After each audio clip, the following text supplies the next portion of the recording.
Wow.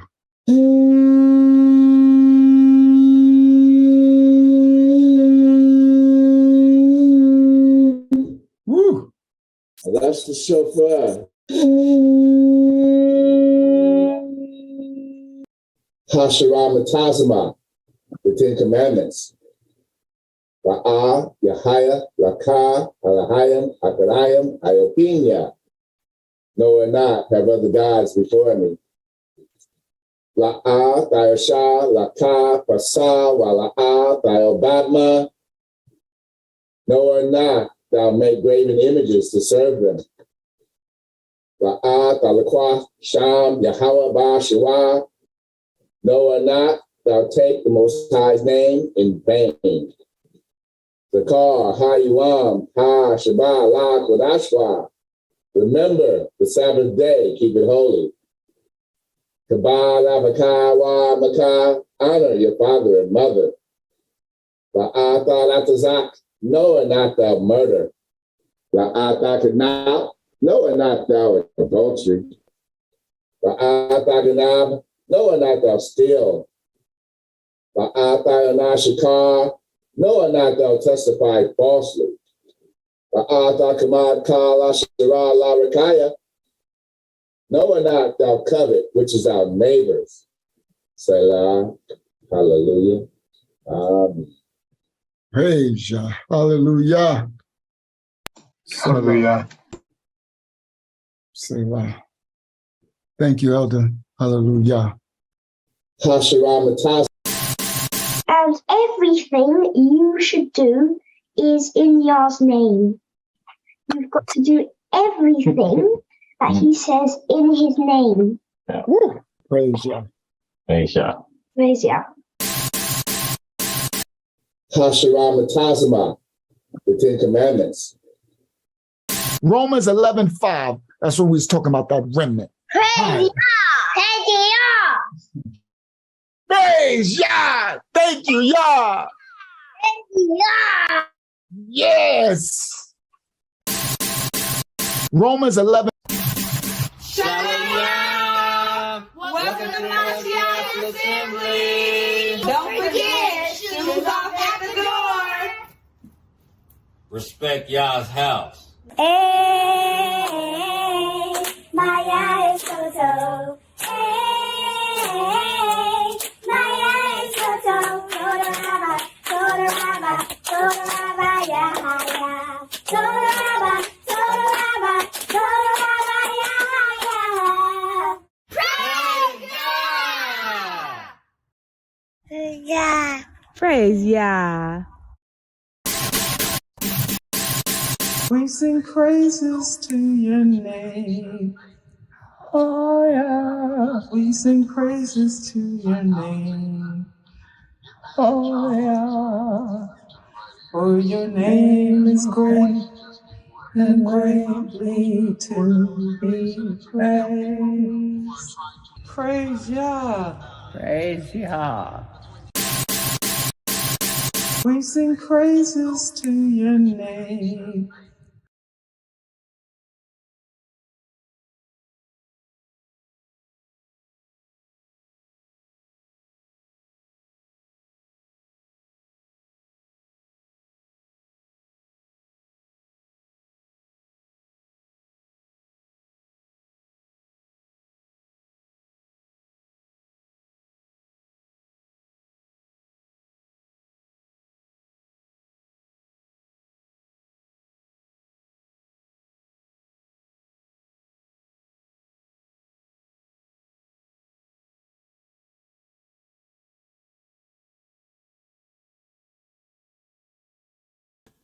My mic is mute. They keep muting me.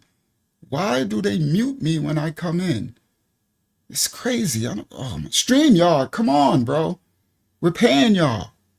Like, when I come in, I'm unmuted. I start the thing, and then the minute that it, the intro stops, they mute me, and I don't even know it. All right. Just ridiculous. All right. And y'all know how long we've been doing these live streams. That has never happened before. Now it's happening every time. All right. Welcome to Divine Discussions. All right, welcome to Divine Discussions. Let me put my invite, guest, copy. Oh, I was supposed to make myself small on the screen too. Let me do that really quick. There I go. All right, now let me go to comments. Shout out to the comments section. Shout out to Angst Citra.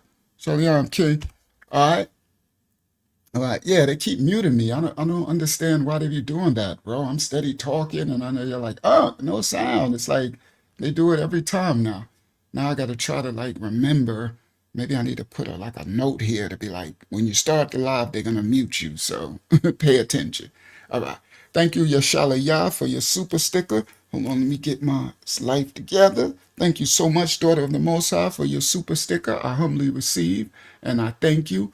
All right, let's get started. All right, let me see. The elder came in the building.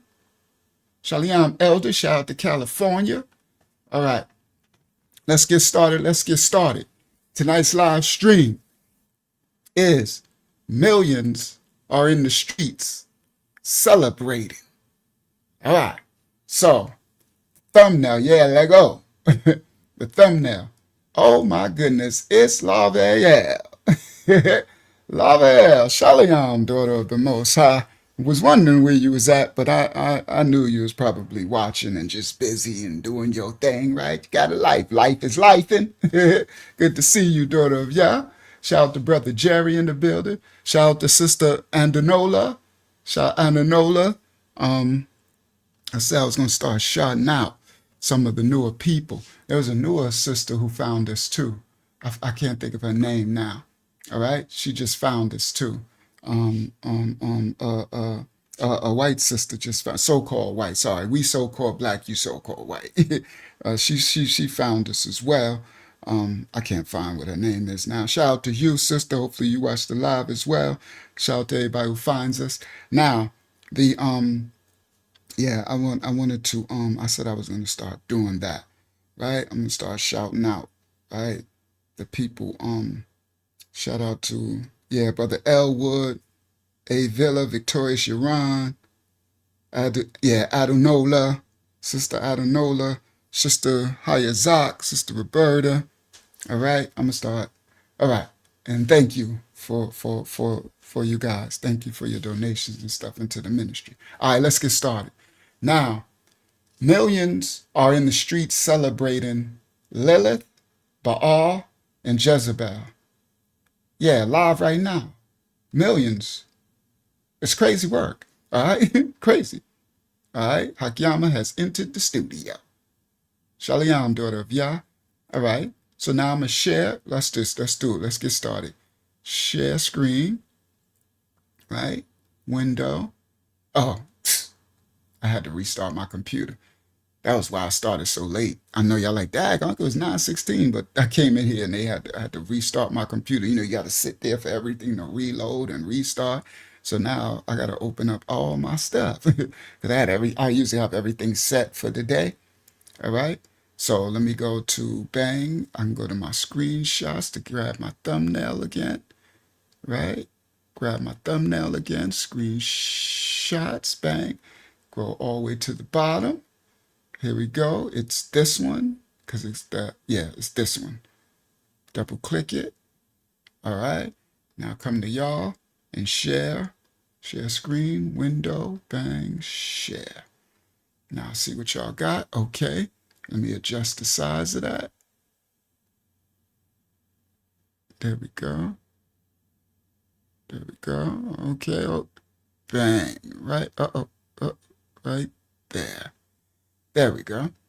Now, this is the thumbnail. Millions celebrate in the streets. This is the streets. You see all these people? See that dude? He's standing up. They taking pictures, right? And this you're gonna see is I did what's the name? I did closed caption so y'all can understand what it's saying. We're gonna do the videos in a second. It's gonna be a good one. All right. So millions are in the street and they're celebrating this. Wow, they look like they gave her cornrows. It looked like that could have been Rihanna a little bit. Wow, that's crazy. This is supposed to be. So they got it with the boobs. I apologize. Shout to Daya Rock. I wanted to try to like edit out the boobs on the thing, but it's too many in moves and I didn't have time. So I apologize for that. All right. So they got it with the boobs all out, and this is supposed to be Lilith, but it's like mixed with Baphomet with the horns, and I'd say Jezebel too. But wait till y'all see. It's gonna be crazy, right?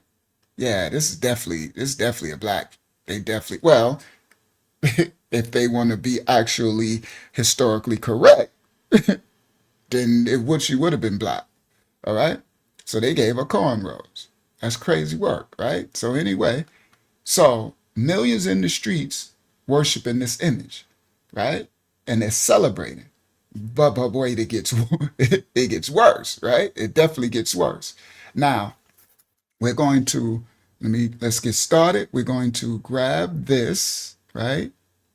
There we go. They opened that. So then I can go, matter of fact, I can just do it. I could probably do it right here where we at. There we go.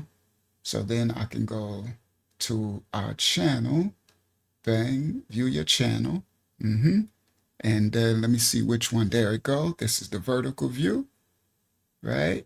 And then I'm gonna edit the vertical view so that people that's coming in could know that they're on edit, they're on vertical, or that they're on 16 by 9. All right. So now I'm gonna put brackets. I don't want no free samples. What are you trying to give me free samples? I don't want no. They ain't nothing free. They ain't giving us nothing free. All right. Bang. And then I'm gonna clap blocks vertical. And then another. There we go. And I can save that. Now one of the streams says vertical and the other one is just regular. So for those who come in, you'll know, all right, if you don't want to watch the vertical view, then you can watch us in the regular 16 by 9 regular view. All right. Now, Excuse me. We have a prayer request. Go ahead. What was the prayer request? She says, "This is Sister Courtney. Prayer request. Please pray that I find a place ASAP and that this job comes through quickly. Really happy to be in attendance tonight. I know y'all heard you all. I know y'all heard from you all. Shalom." Shalom, Sister Courtney. Thank you. We're glad that you're in attendance with us tonight as well. We haven't seen you in a little while, so welcome back, sister. May the Most High bless you on your journey right now as you're looking for housing and as you're applying or wanting this position, this work position. Praise the Most High for those of us who work and who want to work and who are trying to provide for ourselves. May the Most High cover and bless you. May his favor, grace, and mercy be bestowed upon you as you continue to seek out his face, his righteousness, his image, his likeness, and his being. As you go forth and try to be a light in this dark world, then the Most High's favor, grace, and mercy will continue to cover you, daughter of Yah, and continually pour into you. And we say this prayer in the name of the only Yah, Son of the Most High, comes in the name of his Father, his only Yah, Son, begotten Son. And we say, Abba Yah, please continue to pour out your grace and mercy over her. All right, prayers up to you, daughter of the Most High. All right. Shalom. That's Aman Yah. Amen. Hallelujah. Hallelujah. Shalom. Selah. And it is done. Praise the Most High. So continue, sister, and continue to fight that good fight of righteousness, and the Most High's all will be added unto you. Seek ye first the kingdom and his righteousness, and all things will be added unto you. Y'all always remember that part. All right. So sometimes it even look like we're not going on. Sometimes it even look like things are not going our way, or we don't get the things we want. But remember, the Most High, all in his timing, his mayad, and everything that we need, not so much as what we want. He gives us what we need. So sometimes we have to be patient. Sometimes we don't get, when we want, how we want, but we are to seek ye first his kingdom and his righteousness, and all things will be added unto you. All right. Praise the Most High. That's what I live. Right? Right. All right. Now, let's get started. The thumbnail, millions celebrate. All right. So I think we're just going to basically go right in. I think we're going right in. I ain't even, it's probably about 50, 60 of us here between the two live streams. And so as we go on, people are coming a little later. So I'm guessing we about to just go right in from the rip. All right, let's go. Let me make sure I don't got nothing else I need to open first, right? I need to open that because I'm going to show that later. Yep, I'm going to show that later. Then I go to here, right? And then I go to here, and then I go to there. Go to that folder, and I open this, right? Shalom, I'm guessing that's Yasha coming in the building. And then what did I call this? Jezebel, I think. Yeah, I think I called it Jezzy, the Sketzy. Yep, there you go. Yeah, I got a surprise for y'all tonight.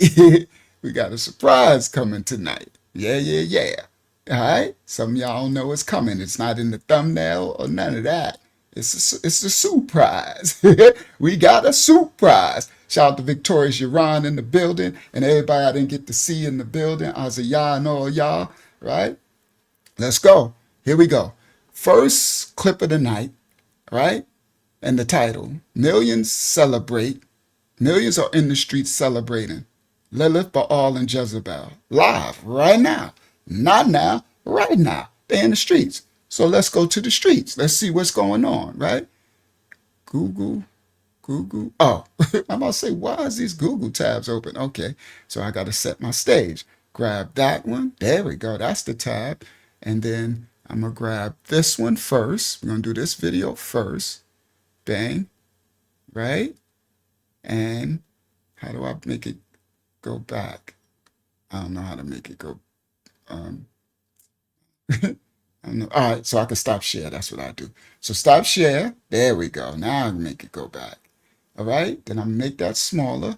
Here we go. I'm going to make it a little smaller so I can still see some of the chat. They still let me see some of the chat. That's good. It's a good sign.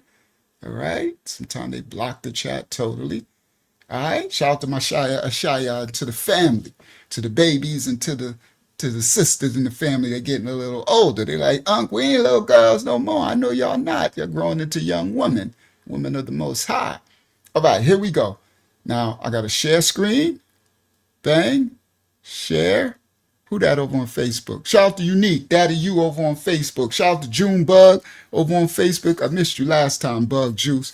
All right, shout out to Daddy You in the building. Unique, my brother. Unique, we're going to get that call in. Share screen. This one is first. Share screen. All right, let's see what's going on. Millions are in the streets celebrating what? What are they doing? Share. They doing this. Make it full screen. Right? Hold on, let me see which one looks bigger. Let me see. I got that one. Let me see which one looks bigger. Oh, the other one looks bigger. I don't know what that is, but that one looks bigger, so we're going to run with that one. All right? Watch this. Copyright disclaimers are in effect for educational purposes only, for reactionary purposes only. We don't own rights to the video. We're reacting to the videos. Now, this is France, the country of France.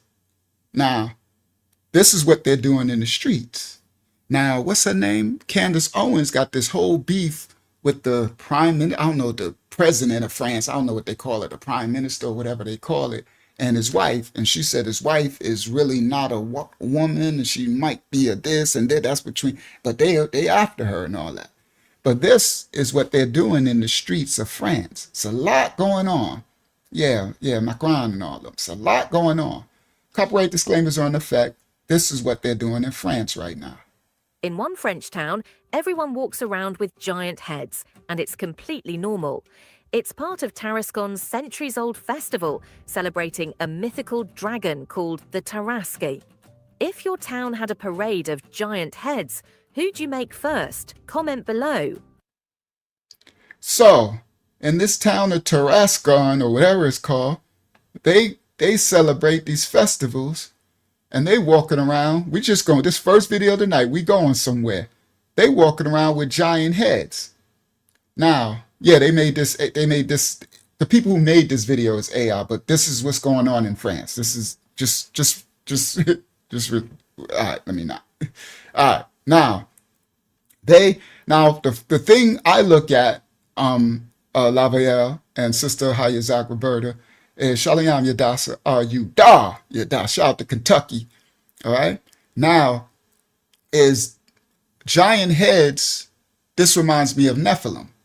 That's what I'm getting from this, right? Some ancient Nephilim worship, right? Now, they got this thing that they worship this dragon. Let's see. Tarascon's centuries-old festival celebrating a mythical dragon called the Tarasque. So they got some dragon that they celebrate called Tarasque or whatever, right? Now we know the dragon, who's the great dragon, right? So anyway, they got that going on. That's just a little clip I wanted to show, right? They got that going on in France, in the streets. Once a year they celebrate this, right? All right. Now, copyright disclaimers are in effect for reactionary purposes only. We don't own rights to this video, and we're just showing for copyright disclaimers. I mean, for reactionary purposes. Share this tab instead. We're still in France. This is what is going on in France again. But this one, I'm going somewhere. Y'all let me walk it on in. Y'all please give a like if you can, so the more people can find us in the world live stream and know we live, right? And so they can come on in. So here we go. I'm step by step walking us into tonight's, to the thumbnail. Millions in the streets. This is France. This is that same city, right? But this is 7 years ago. Okay, so they've been doing this stuff a long time. All right. Copyright disclaimers in effect. Let me make this full screen. I'm gonna share this tab instead. Let me see what y'all see. Okay, share this tab instead. Here we go. And make that full screen. I'm just doing it off somebody's YouTube channel, right? All right. Now, the first thing I want to point out, and we know this is European culture, right? But, it's a thing. So the women got these skirts on, right? And the man got the same skirts. The men got the same skirts as the women. That's just, they call it kilts and all that. I mean, you could call it tomato. I call it tomato. You could call it patata. I call it potato, right? So you could call it a kilt. You can call it a schmilt. You can call it a Wilt Chamberlain if you want. If that butters your biscuit, if that floats your boat. But you ain't going to tell me that I don't see a skirt, okay? So I speak a language over here, right? I see a skirt, okay? Just like the Romans, they used to have those little skirts, right? Child to not be image, right? So y'all could call it a schmilt all you want. Victoria Giron, I'm sorry. The men shall not wear the things pertaining to a woman, okay? All right, so, and another thing I want to point out, look at the sisters, they got cornrows. The white sisters, look, they got, I didn't know they were doing that over there in France. They got cornrows. They done cornrowed their hair. But anyway, the men and the women are dressed just alike. So look up here. That's women. I think that's a woman. I see some boobs with the skirt. And then that's a man over there. Look at his little legs out. Same skirt. Okay, but we know that's the culture. It is what it is. We're not about that tonight, but I just thought that was interesting. Look, it's a dude behind him too. And he looked, looked like he might could fight too. But that'd be interesting. Get beat up by a dude in a skirt. That's a whole nother thing. That's a whole nother thing to a man's ego. But let's continue. These are the streets of Toulouse. Now, the Toulouse thing was the other. It's interesting because that was the other clip right here, right? With the big heads. I don't know what they call these. In Nephilim, they run around with these big heads in the streets of Toulouse. So a lot is going on in Toulouse. Okay. Now, I don't know what that's about, but here we go. Now, who said that? That must have been Yasha. I know Yasha's sense of humor. They cutting off my chat, so I can't really see the chat. That sucks. At first I could see it. Now I can't see nothing. That's why I can't see who said it. Which just sucks. But anyway, let me continue. So they too loose in Toulouse. That's a good word, Yasha. Too loose. Shout out to Canada in the building. All right. Now here we go. Now share this tab instead. Now here we go. We back in the city of Toulouse. Shout out to France. We just trying to understand what's going on. We ain't trying to, we just trying to understand. So it says fantastic beasts, a beast roamed the streets of Toulouse. All right. Now this one is 7 years ago. I'm going somewhere. Pay attention. Copyright disclaimers are in effect. Lego. Start it from here. Play.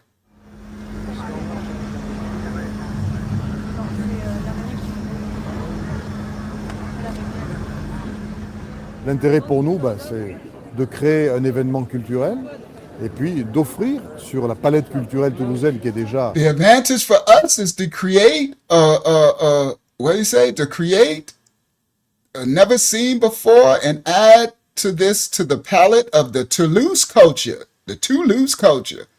The advantage for us is to create a cultural event and offer something extraordinary. Right? They're trying to give them something extraordinary. Okay? Très varié, très riche, d'offrir quelque chose de plus, d'extraordinaire. Which is already quite varied, quite rich. This is both Toulouse residents. Now for everybody, this is Baal. Everybody. This is Baphomet. This is the golden calf. This is Baal. Okay? His image. We going somewhere. All right? So, look what they're doing. So they got these festivals. One, they got the big Nephilim golden, the big heads going down the street and all the, and this one, here we go. Qui est déjà très varié, très riche, d'offrir quelque chose de plus, d'extraordinaire, qu'on n'a jamais eu. C'est à la fois pour les Toulousains, pour les habitants de la région, mais c'est aussi un motif. People of the region, and also a great pretext to invite visitors and tourists from all over the world. Pour accueillir des visiteurs et des touristes. The Minotaur.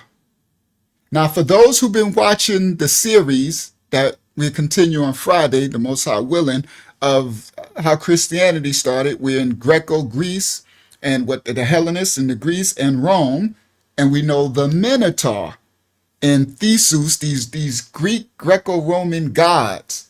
Okay, the Minotaur is supposed to be this half beast, half bull, half man creature. I'm just paraphrasing that.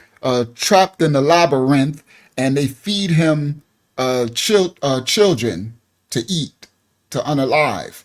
And it's supposed to Minotaur, how it was created. One of the Greek gods was supposed to do something, smash this woman. He was married, but he didn't smash this male. This the Greco gods. This man didn't smash this other male god, and the god got mad and it cursed his wife. I did it on the study on the Friday lessons, right? On the live stream, and it cursed his wife. These are these gods like Hedera and Hades and these Greco-Roman gods, right? And then the wife got cursed, and her curse was that she would fall in love with this bull, and it was supposed to be a wooden bull that they made. And she mounted the bull and had sex with the bull, and she gave birth to the Minotaur. Half man, half bull. All right?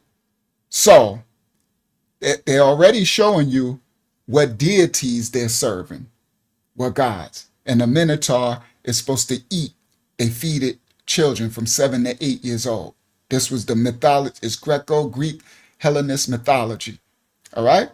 So, this is the Minotaur, and the Minotaur comes, it's bull worship, it's the golden calf, it's Baal, all of it. They just have different names throughout it. All right, now let's continue.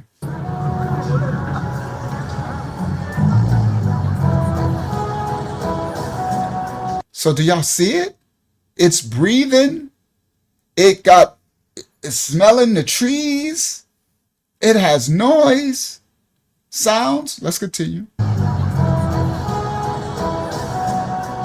Grandiose, c'était génial, ça fait un peu peur pour le... Huge. It was amazing. It was a little scary for the bigger one, the kid. So he got his children, they got their children there to see this fallen angel devils, basically, that this Minotaur was fed in the mythology children to eat. Okay? So he says his bigger kid was scared. Well, he should be, because if the mythology was correct, then they would feed him to this Minotaur. But let's continue. Ça fait un peu peur pour le plus grand. Le petit, lui, je pense qu'il a... I don't think the younger ones realized, but it was huge. It was magnificent. Okay. See, this is where people get themselves into trouble, right? Oh, it was wonderful. It was magnificent. It was amazing. And all this crap, right? No, it's actually devilish. It's actually demonic. How about that? Right? How about we call it what it is?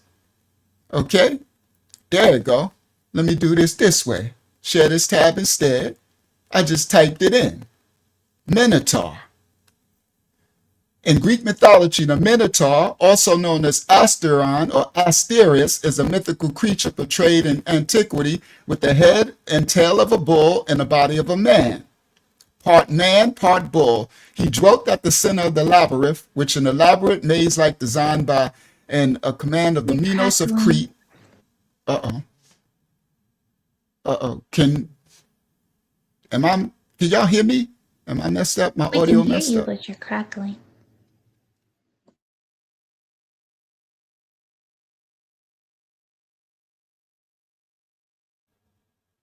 Hopefully that's better. Hopefully I That's don't mess better. up. Okay, good. Let me know if it happened again. Thank you, daughter of Yah.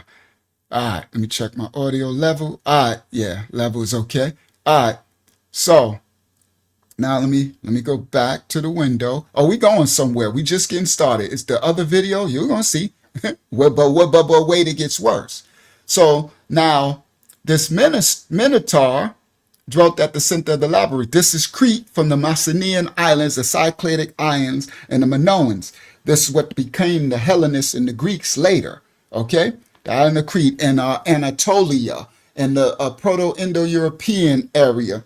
It's where Asia, West Asia meets Europe and Africa to the south. Okay, it's where the Mediterranean meets the Aegean Sea and the Black Sea to the north.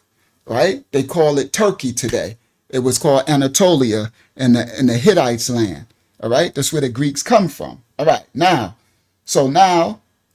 this Minotaur, according to Judea, every 9 years, the people of Athens were compelled by King Minos to choose 14 young noble citizens. All right. Look at this says.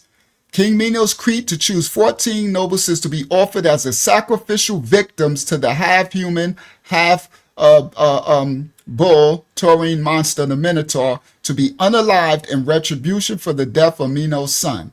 All right? The Minotaur was eventually slain by this dude. We just can't get away from these Greeks. I'm sorry. And they always showing their little wee-wees. So this dude, these little naked dudes was doing stuff with this Minotaur and all this stuff. Okay. So, yeah. So, and then the story, it tell you can just look it up on yourself, right? The creation myth that Poseidon sent him a snow. There you go. Minos prayed to the sea god. All right. After ascending the throne of the island of Crete, Minos competed with his brother as a ruler. Minos prayed to the sea god, the marine kingdom, Poseidon, to send him a snow white bull as a sign of their god's favor. The Most High said, don't put no other gods before me. And Minos was to sacrifice the bull to honor the marine kingdom god Poseidon. That's where they get the trident and the devil and all that type of stuff, right? All right, but owing to the bull's beauty, he thought the bull was beautiful, so he decided to keep him. And Minos believed that the god would accept a substitute for sacrifice. So to punish Minos, the fallen angel god, Greek god Poseidon, arranged with Aphrodite. So Poseidon and Aphrodite arranged for Minos' wife, Pasiphae, to fall in love with the bull. This is bestiality, okay? All right, I know I'm tired of little wee-wees too, but we just can't get away from it for a second. All right, it's not about that tonight, but it just always keeps coming up, right? So Poseidon arranged for Aphrodite and for Minos' wife to fall in love with the bull. Pasiphae had the craftsman Daedalus fashion for her. I ain't gonna show it because all these little gods got their little wee-wees out. Fashion for her a hollow wooden cow, into which she climbed to let the bull mate with her. That's bestiality. She then fell pregnant and she bore Asterius the Minotaur, making him a grandchild of the god Helios. Helios, Christos, the sun god. Christus. Y'all don't even, all right? But tonight ain't about that, but I just wanted to show y'all the Minotaur. And this is an image of the Minotaur. Half man, half bull, and he wants to eat, the children and stuff. All right, we're going to stop because they always keep showing. All right, no, enough of the little wee-wees. Stop share. All right, so let's continue.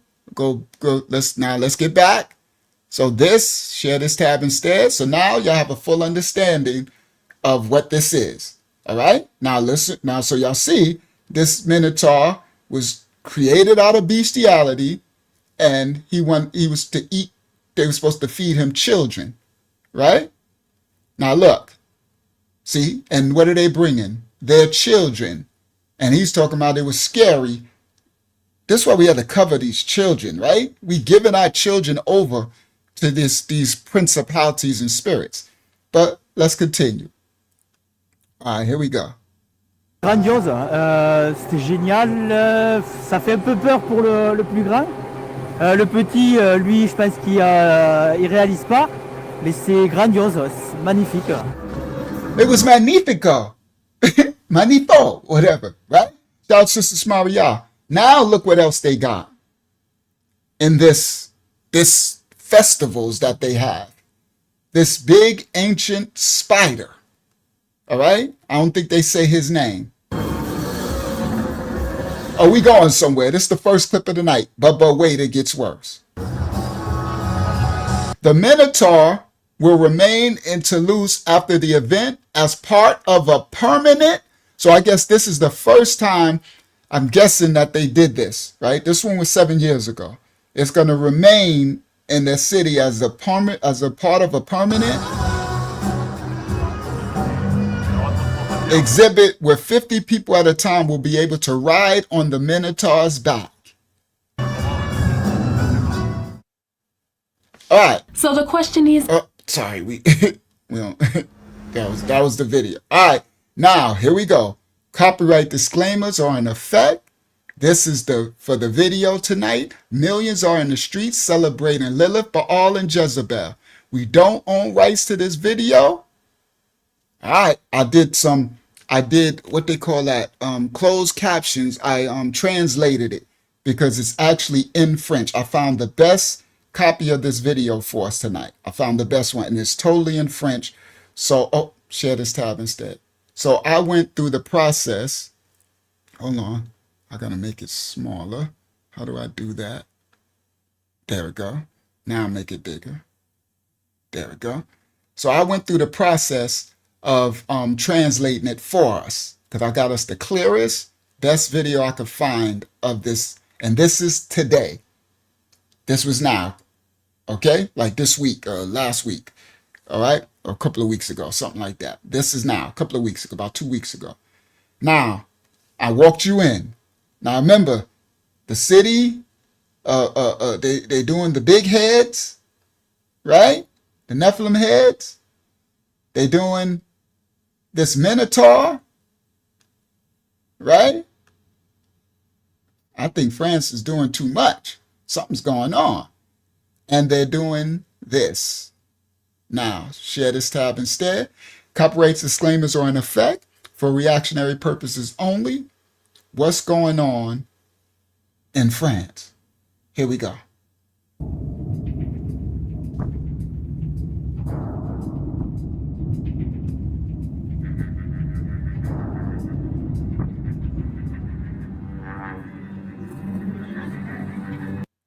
Lilith, a la femme scorpion. Now, they create Lilith and made her with a scorpion's body. And it says something about the labyrinth. The Minotaur, so it says Asterion the Minotaur, something about the son of the labyrinth, going to protect the city of De Toulouse, right? And something about Lilith, the femme fatale scorpion, the liberator, something of the damned or something. And the guardian, something of guardian of the labyrinth. All right, something, I'm just trying to figure out what the French words say. But here we go. Let's continue.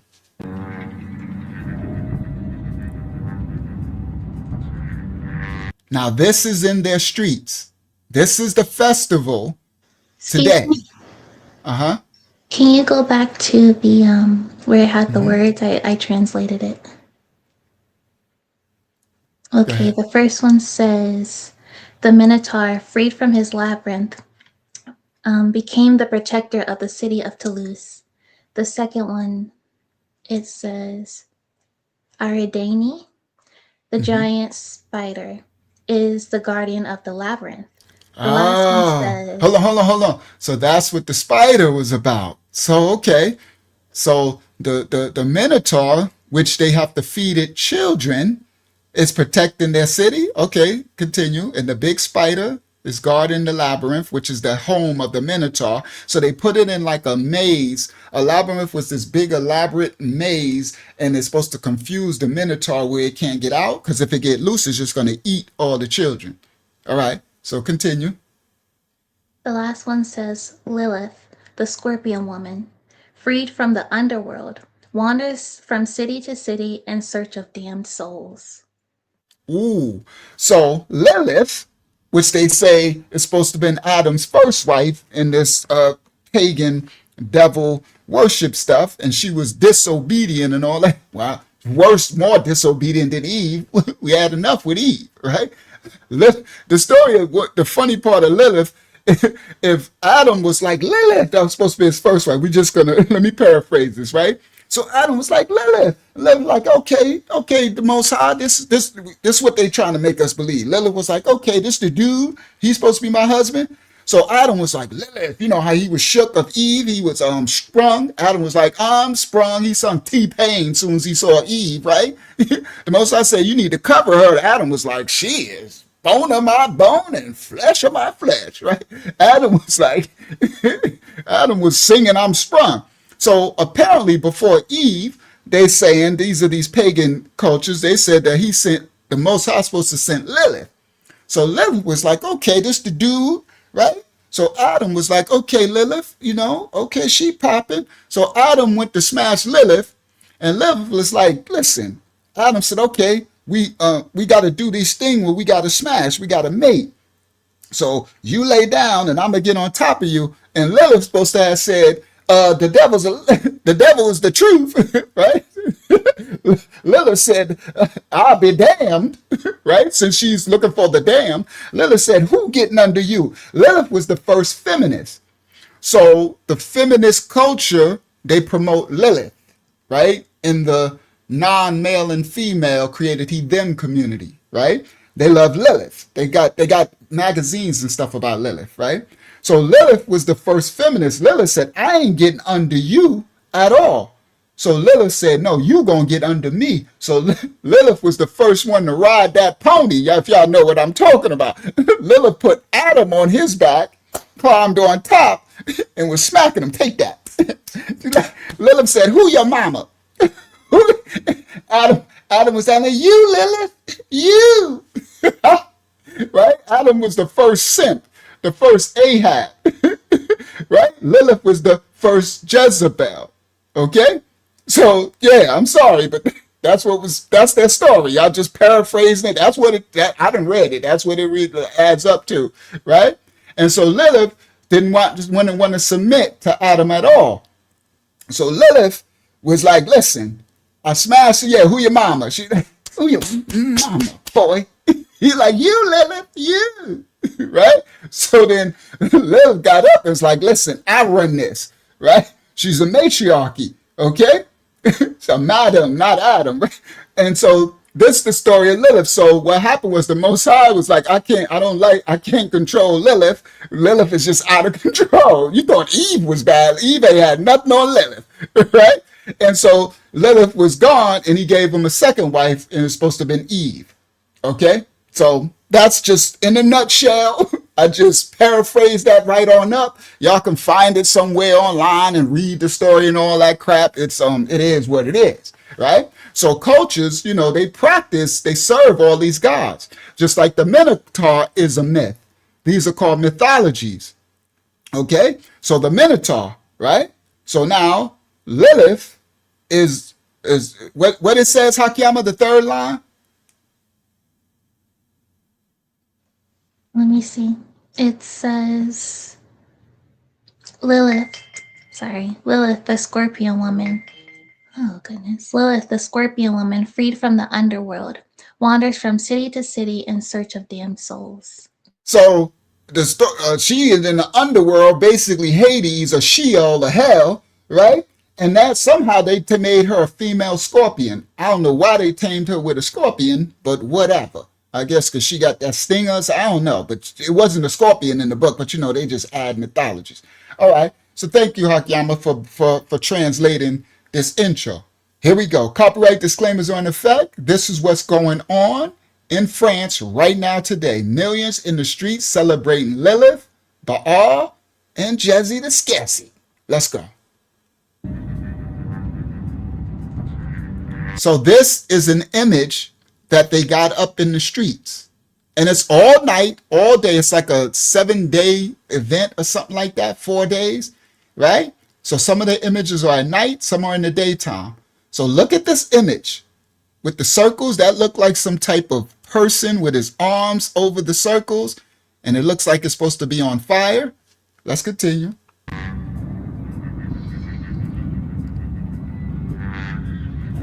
And up there, way up top, I'm guessing that's supposed to be Lilith. Y'all gonna see. And I guess these supposed to be like spider webs from the spider. The one that the spider's supposed to protect the labyrinth that's holding the Minotaur, keeping him caged. All right, let's continue.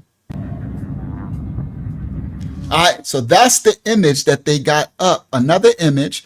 So this looks like an inverted like pentagram, a star, right? It also looks like the vajayjay thing. What do they call that? I forgot what they call that thing. We did that on another lesson. The vajayjay thing, it looked like it got a head up here, right? On fire again. So this is what the image of stuff that they got up, right? We rebuke all of these symbols and all this sorcery and witchcraft. We breaking this down. Everyone's covered in your homes, in your cell phones, your tablets, anything you're watching this on. This covered by this house of the Most High. We're spiritual warfare warriors, and I rebuke and rescind and send back any spirit, ancient mythology, spirits, principalities. They don't have access to your homes through your phones. They don't have access to your temple, to you, your mind, body, or your soul, or your spirit. This lesson is covered, and we return all of this back to sender. It's covered under the house of Yah, under the authority of the Most High, creator of all things. You heard? The one that created all, the righteous creator, the judger, the Yarad, the righteous judger of all things on the earth. So anything, any principalities and spirits, you have no access to nobody's homes and nobody's temples. We return all of that back to sender. And we say this in the name of our only Yah's Son, the Messiah, who comes in the name of our Father. We say Aman Yah. This lesson is covered. Now let's continue this part. All right, so these are the images, and they got them on fire. All right, let's continue.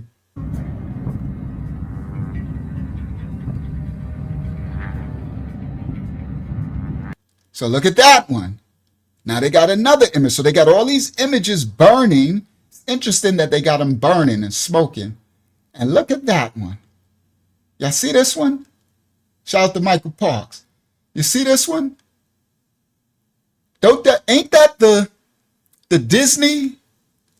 Yeah, that's the 666, right? And it looks like it got like heads and arms. So all of those images look like it had a head and some arms. Okay? Now, this looks, this that logo. It's the Disney logo with the sixes, right? Okay?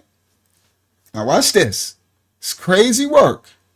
And that's supposed to be, what's her name? The Lilith. She's on top of the building. Okay? Watch this.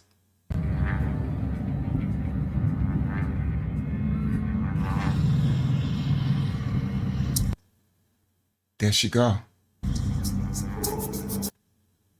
So they bring her down from on top of the building. All right? And they see they conveniently made her black. They gave her cornrows. They gave her hoop earrings. She got gold around her neck and all that. Well, chains on or whatever. All right, let's continue. Now I'm going to let it play.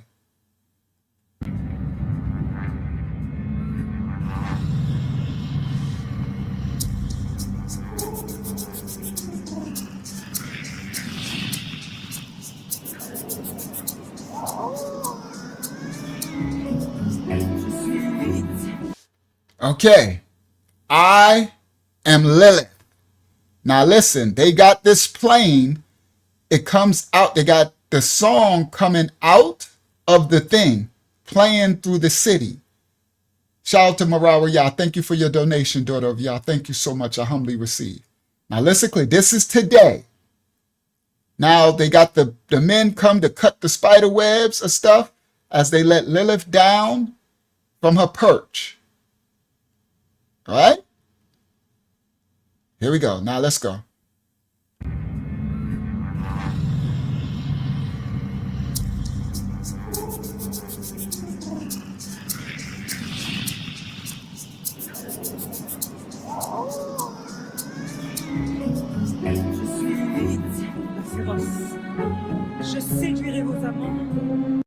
I am Lilith, the something.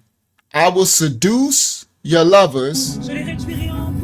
I will reduce them to powder. I'm going to read it and then we're going to put it back and let it play. I will reduce them to powder that I will throw to the wind. I am the first woman of Adam. I fear no one, nor donkey, nor something. I am Lilith, the last. I will remain until the end of time. You will never forget me, neither in your nights nor in your dreams. I am Lilith, the warrior. All right, I'm going to go back. Now listen clearly. They got this playing all through. And look, see that image? Look, they raising all these fiery images. This is today. This was a couple of weeks ago. This is my thumbnail. Millions of people. Look at all of the people. Millions of people participating. Look, she's coming through the smoke, through the streets. This is why I made my thumbnail. Let me just read some of what she said, then I can let it play. I'm going to let it play after that. I am Lilith. I will seduce your lovers. I will reduce them to powder that I will throw to the wind. I am the first woman of Adam.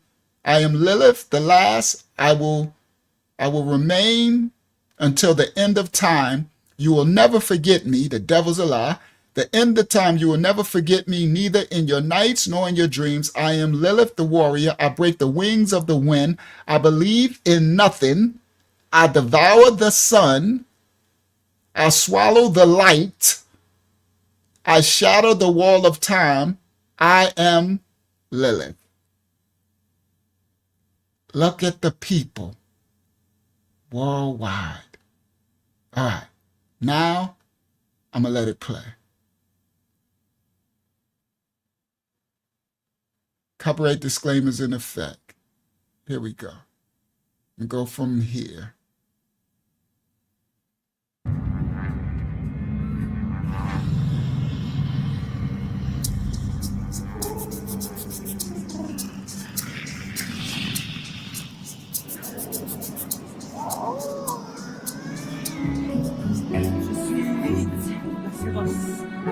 Je séduirai vos amants, je les réduirai en poudre que je jetterai au vent. Je suis Lilith, la première femme d'Adam. Je n'ai peur de personne, ni d'Hadès, ni de Satan. Je suis Lilith, la dernière. Je resterai jusqu'à la fin des temps. Vous ne m'oublierez jamais, ni dans vos nuits, ni dans vos rêves. You see the people in the windows with their children waving, "Hi, Lilith. Hi." Boy, if this manuscript, the Safaria that they call the Bible, ain't for real. Look, they in the stores, the windows. That's a store called, I think it's Zara or Zappa. And look, they all in the stores. Hi. Hi. She said, I will devour the light. Who is the light, way, the truth, and the life? Who is the righteous light? She's going to eat the light so she can leave darkness, right? All right, let's continue. Première femme d'Adam. Je n'ai peur de personne, ni d'Hadès, ni de Satan. Je suis Lilith, la dernière. Je resterai jusqu'à la fin des temps. Vous ne m'oublierez jamais, ni dans vos nuits, ni dans vos rêves.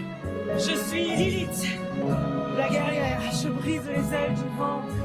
Je ne crois en rien. Je dévore le soleil. J'avale la lumière. Je fracasse le mur du temps. Je suis Lilith. Wow. Lilith worship. Now, y'all see it goes from the day to the night. It's weeks long. Millions to worship. Goddess, mother goddess, disobedience, worship. Okay? See her cornrows? See her hoop earrings? That's what I said. That look like Rihanna's side profile, right? So again, they're showing you what ethnicity, whatever this is. Okay? All right, let's continue.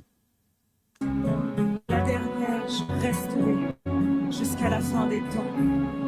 Vous ne m'oublierez jamais, ni dans vos nuits, ni dans vos rêves.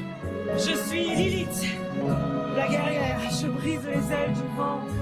Je ne crois en rien. Je dévore le soleil. J'avale la lumière. Je fracasse le mur du temps. Je suis Lilith. She said, I devour the sun. I devour the sun. I swallow light. I shatter the wall of time. I am Lilith. Let's continue.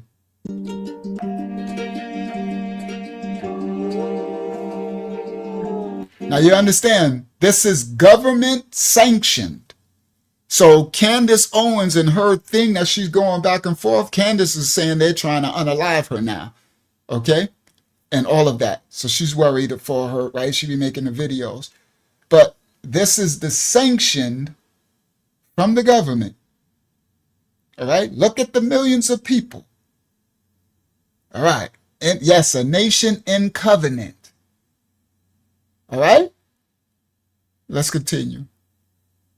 And over here, y'all don't see it, but that's the Minotaur. Oh, yeah. But wait, it gets worse. Let's continue.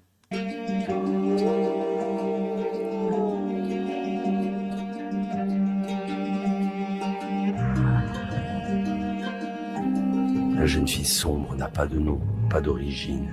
Ses yeux sont transparents, couleur de l'eau. So they are smashing. They are dating. Look, the Minotaur comes and meets with her. Yes, the scorpion and the Minotaur. It says the little dark maiden has no name. Let me read. No origin. Her eyes are transparent, the color of water. Her eyes are a mirror of cold silver moon where I'm... Look at them. This is bestiality. This is all type of, yes, sex, magic. And this is in this millions. All right? Right? Let's continue. Now I'm going to let it play some. And then what I'm going to do, I'm going to let it play and then we'll go back and break it down. All right? So that's her. And now the Minotaur is coming. He coming to protect her. Female worship. Matrilineal. This is the Lilith worship. All right, copyright disclaimer in effect.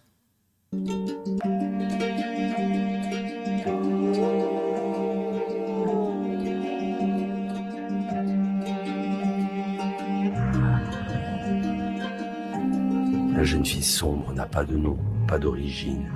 Ses yeux sont transparents, couleur de l'eau. Ses yeux sont un miroir, de lune d'argent froid où je me noie, où je me perds.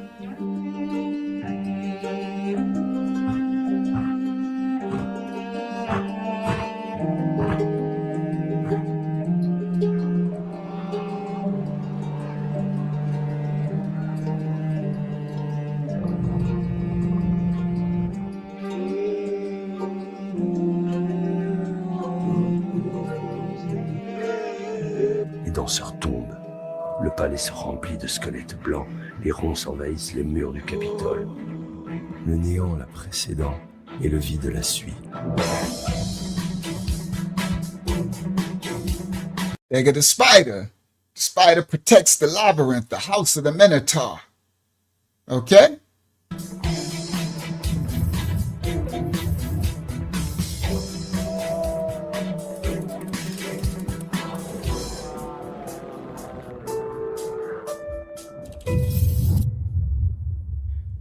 Le néant la précède et le vide la suit. Tout se plie, tout se courbe. Elle danse dans l'ombre des pierres. Son silence est noir, encre de Chine.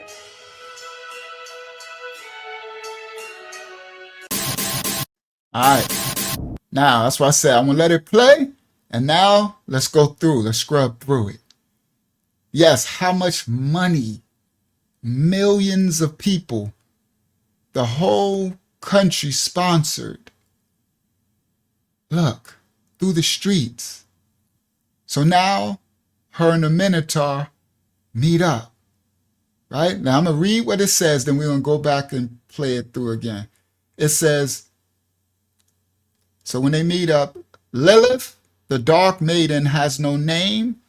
No, you just said the name was Lilith. Make that make sense. No name, no origin. Her eyes are transparent, the color of water, marine kingdom. Her eyes are a mirror of cold silver moon, where I myself, I guess this is the Minotaur speaking, where I myself, then it goes on, lose the dancers, lose the dancers, fall, the palace fills with white skeletons, the circles invade the walls of the capital, the void precedes it, and the emptiness,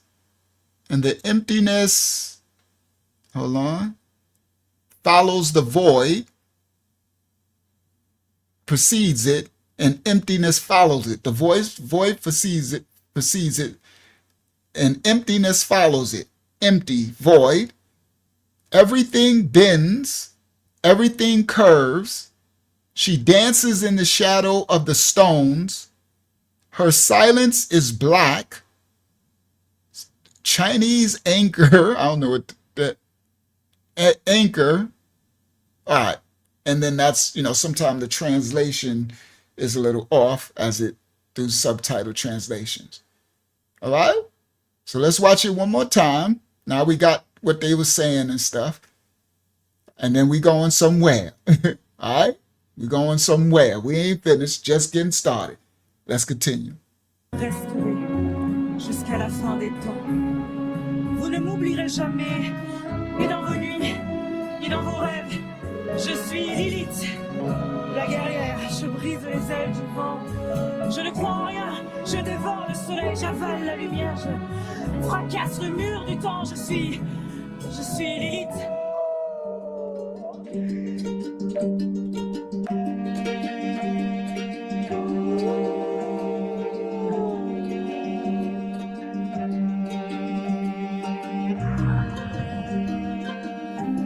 La jeune fille sombre n'a pas de nom, pas d'origine. Bestiality. Transparent, couleur de l'eau. Ses yeux sont un miroir, de lune d'argent froid où je me noie, où je me perds.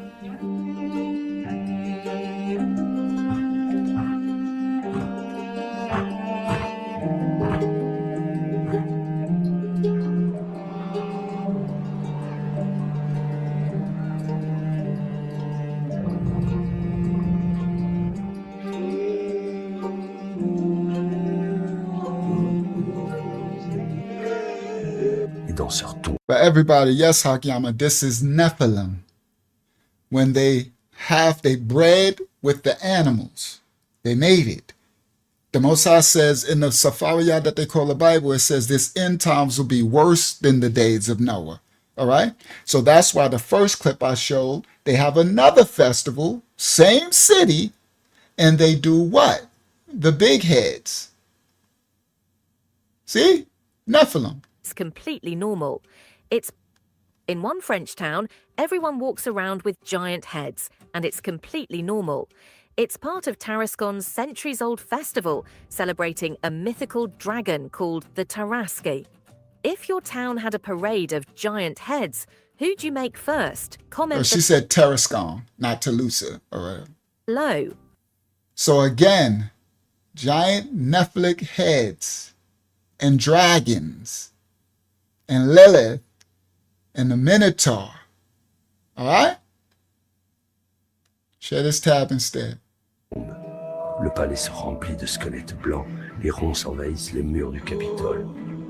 Le néant la précédant et le vide la suit. Look at all the cell phones. You see all the cell phones? They are just like, here come the spider.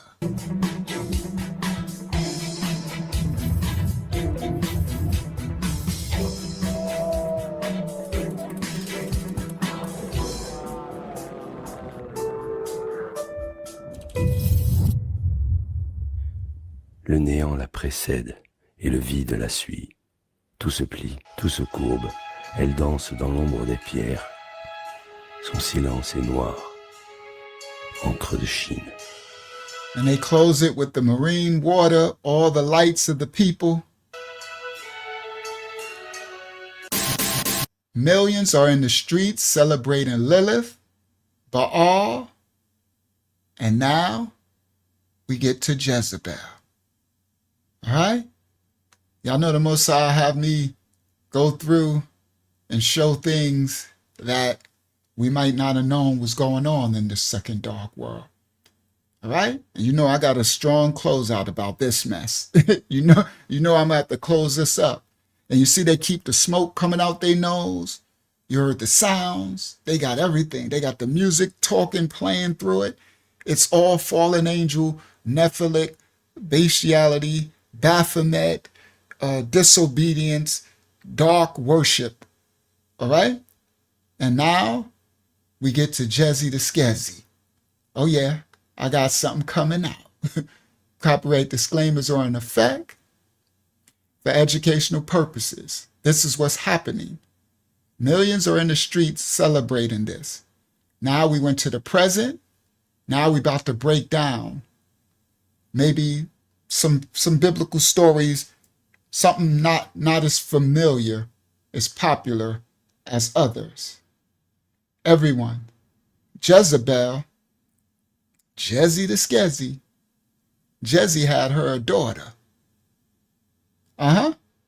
Most people don't talk about Jezzy's daughter. Tonight, I made a video, Sister Phyllis Richards. I put a backdrop. Tonight, we breaking down Jezebel's daughter, Athaliah. Here we go. Copyright disclaimers on effect. Well, whatever. All right, we're not showing the video. I'm about to break this down. Lego. Jezzy, the Skezi, Jezebel, because that's where they come from. All this Lilith, Jezebel, Ceramicist, Isis, all these, Eve.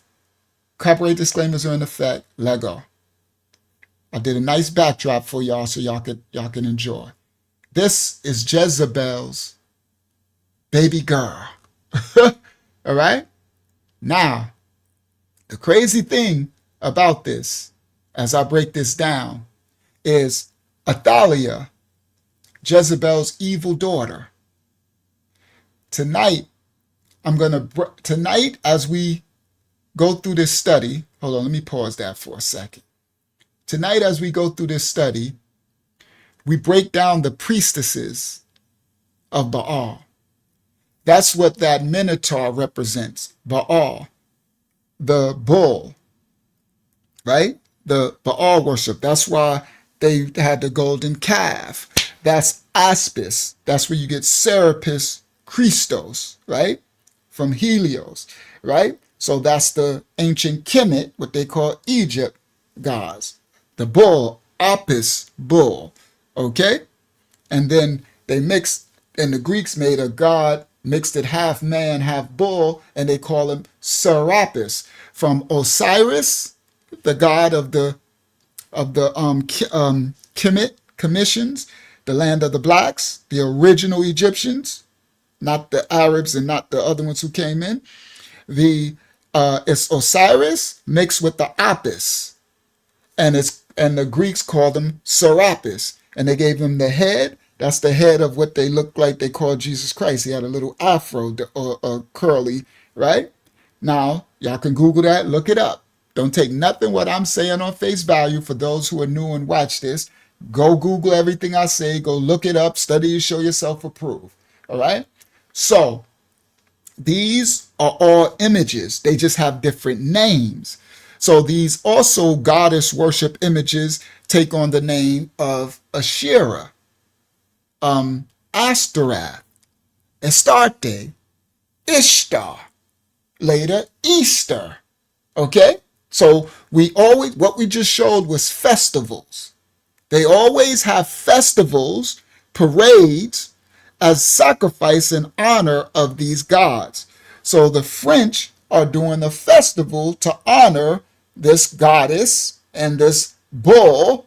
So throughout the cultures, they just have different names. This ain't none but Baal. Yep, this ain't none but Ultra Perm. You could call it what you want. Pretty Ricky, what you call them, I know what it is. So tonight we're breaking down these priestesses of Baal. All right? We showed that the French had a real live Lilith that they constructed millions and millions of dollars, millions of people. All right? And tonight's story, we about to break down the daughter of Jezebel. All right? Now, Athaliah, she got it honestly, but throughout the manuscript, the Sephariyah that they call a Bible, and throughout our life, just because you come from bad stock, right? Two parents that didn't do righteous acts doesn't mean that you have to be unrighteous. The Sephariyah that they call the Bible says 2 nations will come at one through one womb. I'm breaking this down because we're about to get into it now. It's going to be good. Y'all pay attention. 2 nations will come through one womb, right? So even though Athaliah came from Jezebel and Ahab, the king of the northern kingdom, he was the first, Adam was the first Ahab. What that means, that term Ahab is now a terminology. It's the first simp. The first one said, yes, dear. I give you the world, happy life, happy wife, and all these, all that. Like, you need to be happy for me to have a happy life. The devil's a lie. Okay? I need to be righteous. I need to, if you're my wife, I need to protect you, nurture, guard for you, provide for you, all this stuff. But if your happiness requires for me to have a happy life, then I'm worshiping you. You ain't my God. You're supposed to be my wife. All right? So again, this is that simp, cuck behavior. And Ahab was the king, but Jezebel was actually ruling the kingdom, and she served Baal and his consort, his baby girl, his sugar booger, Ashtaroth. And in the temples of the northern kingdom of Israel, right? This is not the tribe of Judah, Israel. This is where they had Ashtoreth poles, stripper poles in the temple, and prostitution, temple prostitution. All right. So Athaliah, she had two terrible parents, right? So you would think, well, she got it honestly. She gonna be wicked. That ain't always true, because even though she came from the two parents, she had a daughter. And I'm gonna start saying their names in the right Hebrew. Yahasheba. They say Jehosheba. Jehosheba. That's Greek, that's English transliteration. These names is Yahashaba. That's Athaliah. Her daughter was Yahashaba, Jehosheba, and she was righteous. She was kind, loving, and she respected the Most High. So throughout the manuscript, you would have unrighteous kings doing the most wicked stuff, and then they might have a son who's righteous, 3 sons unrighteous, a daughter who's righteous, 3 daughters unrighteous. 2 nations come from one womb. All right. Now, with that intro, we're going to get into the story. It's going to be a good one tonight. All right. I put the backdrop up, so y'all should enjoy that. That should fit the story really well. Let me put that back a little. So, because I tried to time it with my story. I don't know if I'm going to keep with the timing, but it is what it is. Let's continue. Here we go. Now, Athaliah was a queen whose story is often overlooked, but her cruelty, her wickedness rivals the most ruthless characters or figures that the world has ever seen, ever known. We don't even hear, you hear Jezebel all the time. I don't even remember no Athaliah.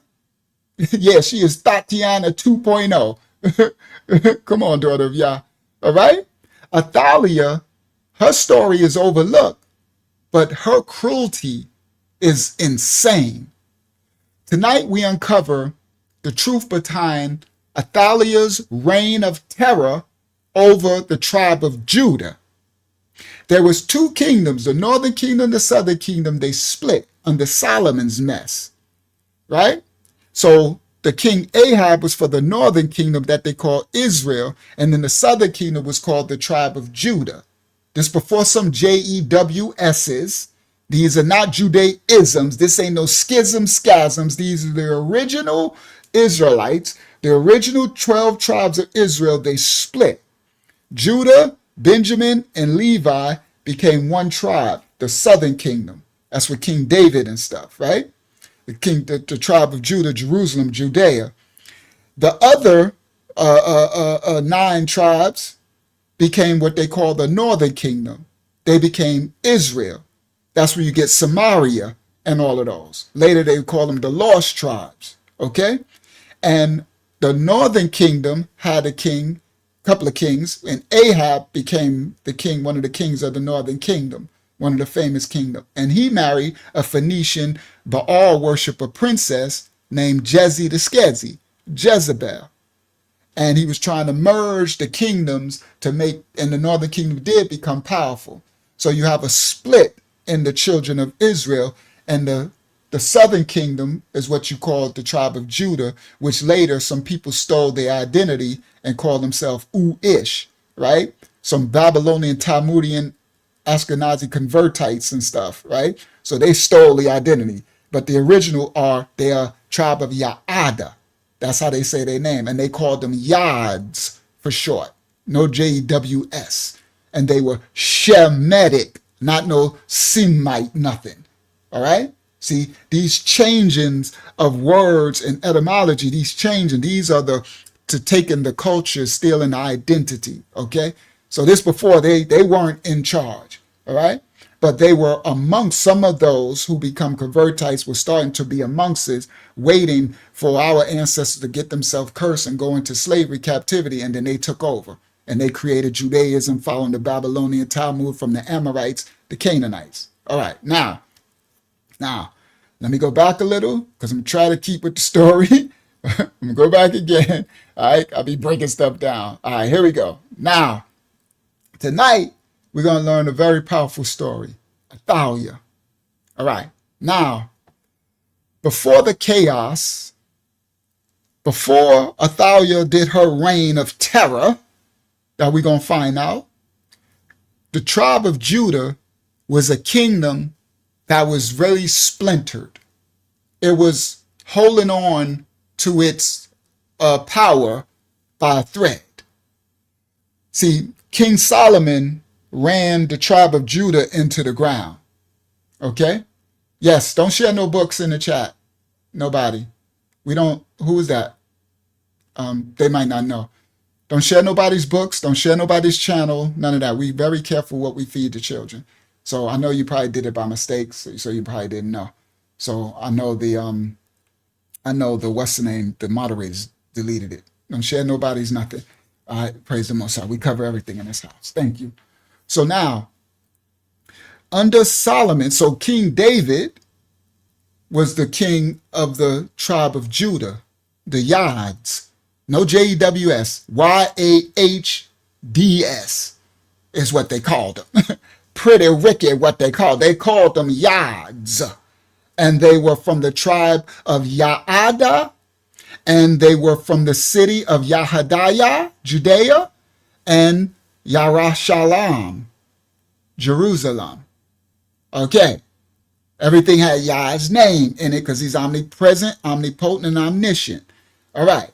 Now, there you go. I thought about you, Sister Phyllis. I said, Phyllis, she glad to see the vessels back. We back. You know, I'm going to do them every time I do these teachings. All right. Now, so before Athaliah came into power, Jezebel's daughter, the tribe of Judah was a mess because Solomon ran its raggedy with his smashing his 1,000 wives, his 700 concubines, I think, and 300 wives or something like that, smashing every nation of woman and his following all type of fallen angels. Solomon was smashing Lilith, the Minotaur, in covenant with the scorpion. He was with everybody, right? So because of it, the tribe of Judah was in disarray. And after Solomon's death, the once unified kingdom of Yasharal split into two.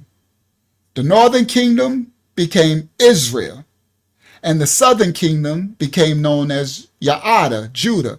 So the northern kingdom was known as Yasha'al, I'm speaking the original language, and the southern kingdom was known as Ya'ada, Judah.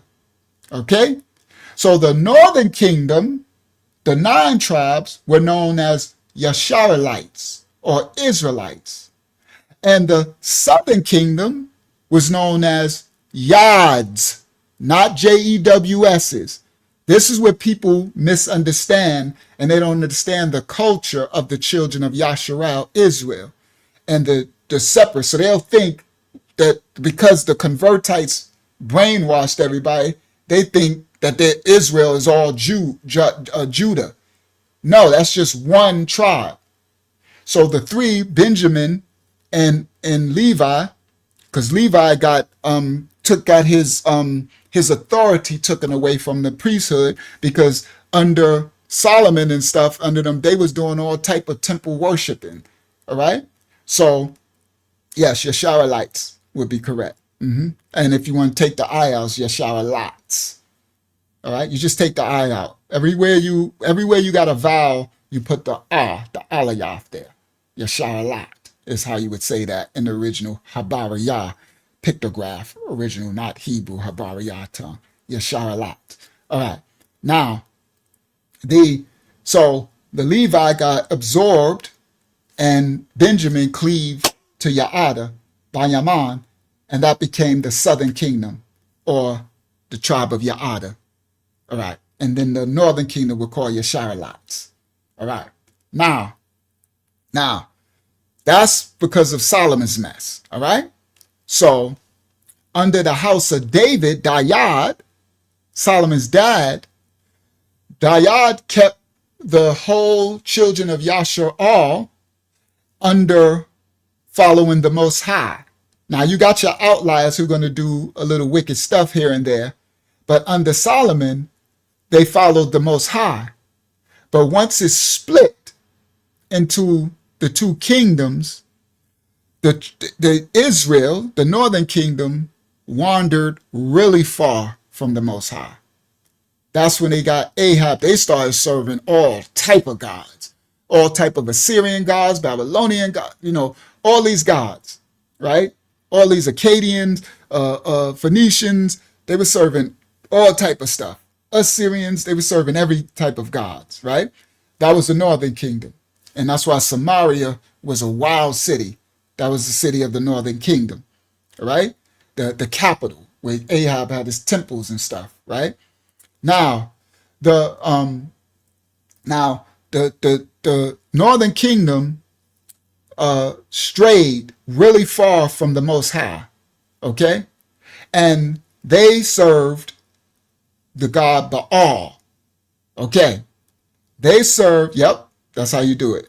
They serve Baal, and now you put Yah's name in, Shalamayan. So you always put Yah's name back. So anywhere that it's a vowel sound, you put an alayaf, an A there, that's the sound, right? There's no vowels, there's a consonant. It's an abjad, not an abjagita, right? And everywhere, and then you put Yah's name back in, because they took Yah's name out of everywhere and everything. His name was in Hezekiah, Azariah, right? His name was in Yarashalam. His name is in everything, all right? Omnipotent, omnipresent, all right? Praise Mosai. Now, the northern kingdom, the children of Yasharal, they went so into fallen angel worship, Baal worship, all right? And they followed Baal, and then they followed his boo thing. Baal had a sugar bugger, right? They call them different names through all ancient lands, right? His sugar bugger, just like Osiris had Isis, right? And then they all got a Trinity thing too, right? Because they have a son, and it's usually the mother was the son was the mother's sister. It's always some craziness. So Baal's sugar booger was, yes, Asherah, but at this time she has a different name from the children of Yashar, the Israelites, the southern kingdom. They calling her Ashtaroth at this time, but it's the same Asherah. Now, so Ashtoreth, this is where you get the Ashtoreth poles in the temple, the stripper poles. This is where the stripper pole come from, all right? And the groves. So that's why they got the Bohemian groves and the owls and the Easter eggs. This is Ishtar. So Ashtoreth is Asherah, Astarte, Ishtar, and later Easter. She's also Semiramis, right? It's just different names through the different cultures, okay? Now, so at this time that we're telling this story, her name, they called her Ashtaroth, right? Baal and Ashtaroth. So Baal and his sugar booger, right? So they had bull heads, just like that Minotaur, everywhere, stripper poles, and they worshiped the garden. This is where the Christmas tree come from too. That's the garden grove. He said the pine tree, don't bring the trees in and dress it. We did that on the last one. That's where all that come from. That's a Asherah. That's a Asherah pole, the tree. All right. That's why the Jeremiah, the book, the man Yahweh says, do not bring no tree into your home and fasten it and cover it and all that type of stuff. We did that on another lesson. All right. We going about Athaliah, Jezebel's baby, but I'm walking it in how she came about. Right. So now they, at this time in history, the northern kingdom are deep in Baal and Ashtoreth worship, right? And they do all type of foreign god practices and temples and parades and all type of witchcraft, right? Now, here is when Athaliah was born, the daughter of King Ahab of the northern kingdom, the Yasharites, Israelites, and Queen Jezebel, right? These were two of the most notorious rulers in all of biblical history. In the book of 1 Kings 21 and 25, the Sephariyah that they call the Bible says of Ahab, there was never anyone like Ahab who sold himself to do evil in the eyes of the Most High, urged on by Jezebel, his wife. Okay, now, under Jezebel's influence, the northern kingdom, the children of Israel's, they fallen angel Baal worship and their decay got the darkest it can ever get. This is where you get the story of Elijah, Eliyahu, the story of Yaha, Jehu. Okay, so under Jezebel, the Israel's northern kingdoms, they was just full, complete fallen angel Baal golden calf worship. All right. And Baal worship was flourished all through the cities. The prophets of the Most High were hunted and killed under Jezebel's reign. They would kill you if you were righteous and not serving Baal. They would unalive you. They would hunt you down. That's why Eliyahu was scared. He was running from caves. He was scared of Jezzy the Sketchy. Moses said, boy, get your butt up in there and go back. Elijah was like, but yeah, she's scary. Right? Jezebel had people shook, right? Now, this is where Athaliah, so Ahab and Jezebel had a baby girl, Athaliah. She grew up in a world of basically the woman king. So Jezebel was really the king, but Ahab was the king. But Israel was ruled by Jezebel, right? Woman worship. So Athaliah grew up in this world where power was seized. Power was seized by somebody said the last lie. Oh, okay, they put it up. Thank you. Where power was taken. So she grew up watching her mother. This is Jezebel's daughter, the one they don't talk about. She grew up watching her mama, a straight matriarchy, running and unaliving anything that didn't serve her gods. Anything that wasn't serving temple prostitution and the stripper poles and the groves and Baal worship, and Jezebel was slaying anything. So Athaliah, the young princess, remember, Jezebel's the queen of Israel, the Phoenician Canaanite, right? Now, Athaliah is the princess of Israel, not Judah, Israel, the northern kingdom. Judah's doing its own sin and transgression in Jerusalem, Yerushalayim, and Judea, Yahadiah. They doing their own thing. They got their mess they got going on. But this is the northern kingdom, Israel, that Athaliah is growing up as the princess. Okay, now, she grew up in a world watching her mother slay people with no mercy.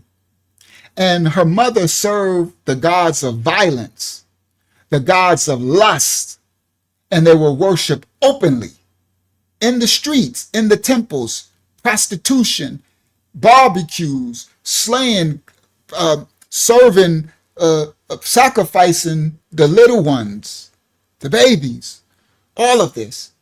Athaliah grew up in this world of her mother running basically her known world at that time. Now, it was when Ahab married Jezebel, it was a political move. All right? Now, when Athaliah grew up, they did another political move. So Jezebel, when her baby girl Athaliah grew up, Jezebel made another political move to secure an alliance. So what Jezebel did, because Jezebel wanted to control not just the northern kingdom of Israel, she wanted to control the tribe of Judah too, the southern kingdom. Hi. So Jezebel came up with a powerful plot, because she was a strategist. She was a chess player. She was a warrior, dark warrior. So Jezebel married off her daughter Athaliah to Jehoram, the son of King Jehoshaphat of Yaada. King Jehoshaphat of Judah, Jezebel married her daughter Athaliah to Jehoshaphat, the king of Judah's son. See, now y'all seeing the strategic chess move. I know Elder Tamayah, he plays chess, so he understands these chess moves. Jezebel was very strategic. So now she's trying to secure her running not just the northern kingdom, but the southern kingdom as well. So she married Athaliah off to the son of the king of Judah. All right, and she's basically the queen of the northern of Israel, the northern kingdom. Right? She is the queen, but she's basically the king. Because Ahab is just, yes, dear, no, dear. I'm sorry, dear. They won't listen to me. They don't like me, right? And Jezebel, who don't like you? They don't. Okay, go sit in the corner. This is what we're going to do. So, a very strategic political move to secure the alliance between the northern kingdom and the southern kingdom like King David had. All right? So, Jehoshaphat was a righteous king. He walked in the ways of the Most High. But when Athaliah married his son, Jezebel's daughter, what Jehoshaphat did was he shouldn't have let his son marry her. What he did was he opened the gates. He opened a portal. He let this wicked family into his kingdom, the tribe of Judah, Yaada. Now, he spent his whole life fighting against Baal in the northern kingdom. And he foolishly, that's why we got to always discern, never put our guards down. He let this marry into his kingdom. 2 Chronicles 18:1 says, with Athaliah's arrival in Judah, I don't know if that's what it says, but this story I'm talking about right here is chronicled in 2 Chronicles 18. With Athaliah's arrival in Judah, the seed of Israel's, the northern kingdom's idolatry was sown deep into the soil of the tribe of Judah. David's legacy. Okay? 2 Chronicles. Now, Jehoshaphat, there you go. She put it on the screen. Had riches and honor and abundance and joined affinity with Ahab. So, he made a big mistake. He let this Jezebel's daughter, Ahab's blood lineage, marry into the tribe of Judah. Now, once that happened, the seed of the Israelites, the northern kingdom's idolatry, Baal, fallen angel worship, started to be sown into the tribe of Judah. The marriage may have brought political peace for a moment because we were at war with the northern kingdom because they didn't serve the Most High Yah, the tribe of Judah, Yaada, right? So when they did this union, the two nations, Judah and Israel, had peace for a moment, but they got spiritually darker. Spiritually, it was a disaster. Where once the temple of Yah stood in Judah, in the southern kingdom, now pagan altars started to spring up. Stripper poles, goros, tree worship, Christmas trees, okay? Temple prostitution, incense, burning, right? Parades with Baal and Lilith statues, right? You know, I'm going to tie it all together because ain't nothing new under the sun, right? So where before the Most High had no idol worship and none of that, following the Most High Yah, the southern kingdom, now pagan altars are popping up all through Judah. And Baal's name started to be spoken in the streets of Yahadiah, Judea, Yarashalam, Jerusalem. Okay? Now, festivals started to pop up in Yaada, Judah. 2 Chronicles 2:16 speaks of this. Now, under Athaliah's influence, Jehoshaphat's son, Jehoram, he abandoned the righteous ways of Jehoshaphat, his father. See, this is when you tie yourself unequally to an unrighteous, right? That's why the manuscript says unequally yoked. Now, especially with a strong devilish presence, Eve, matriarchal presence of this queen, Athaliah, Jezebel's daughter.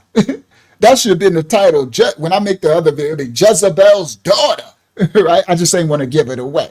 Y'all know how I do. I don't give out spoiler alerts, right?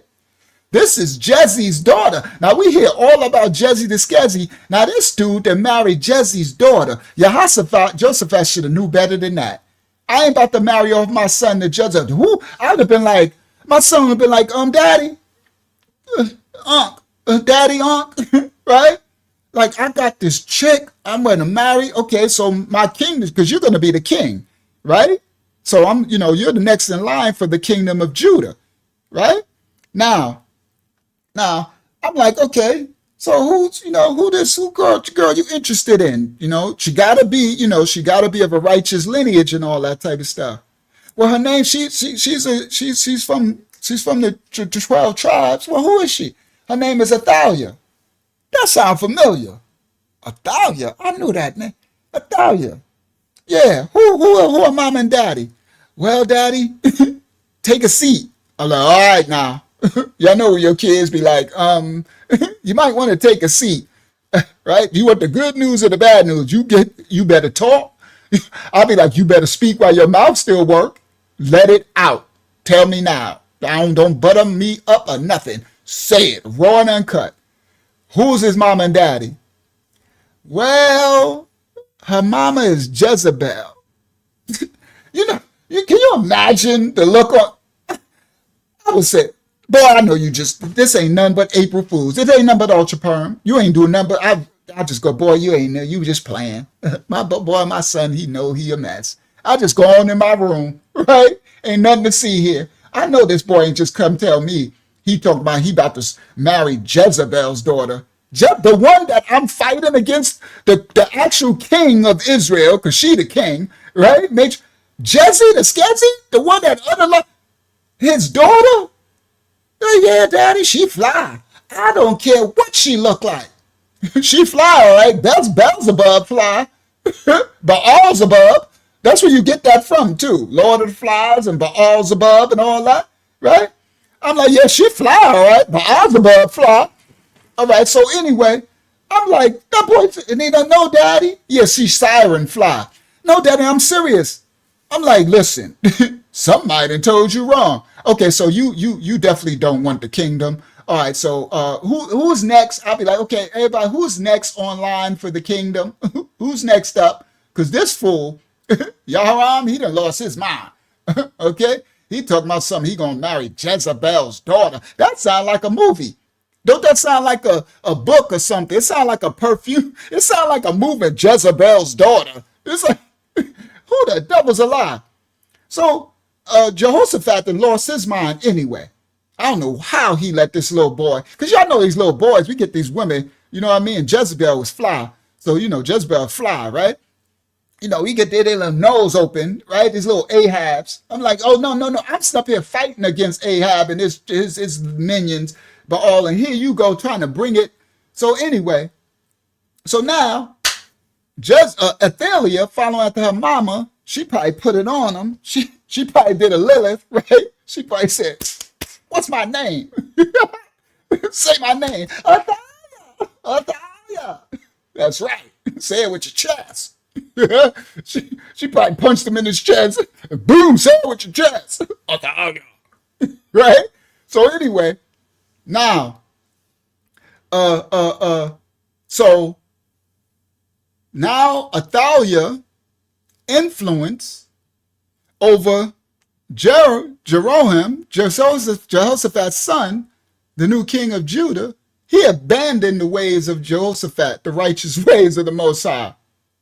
And he led the southern kingdom of Judah into violence, into idolatry, and into unalivings.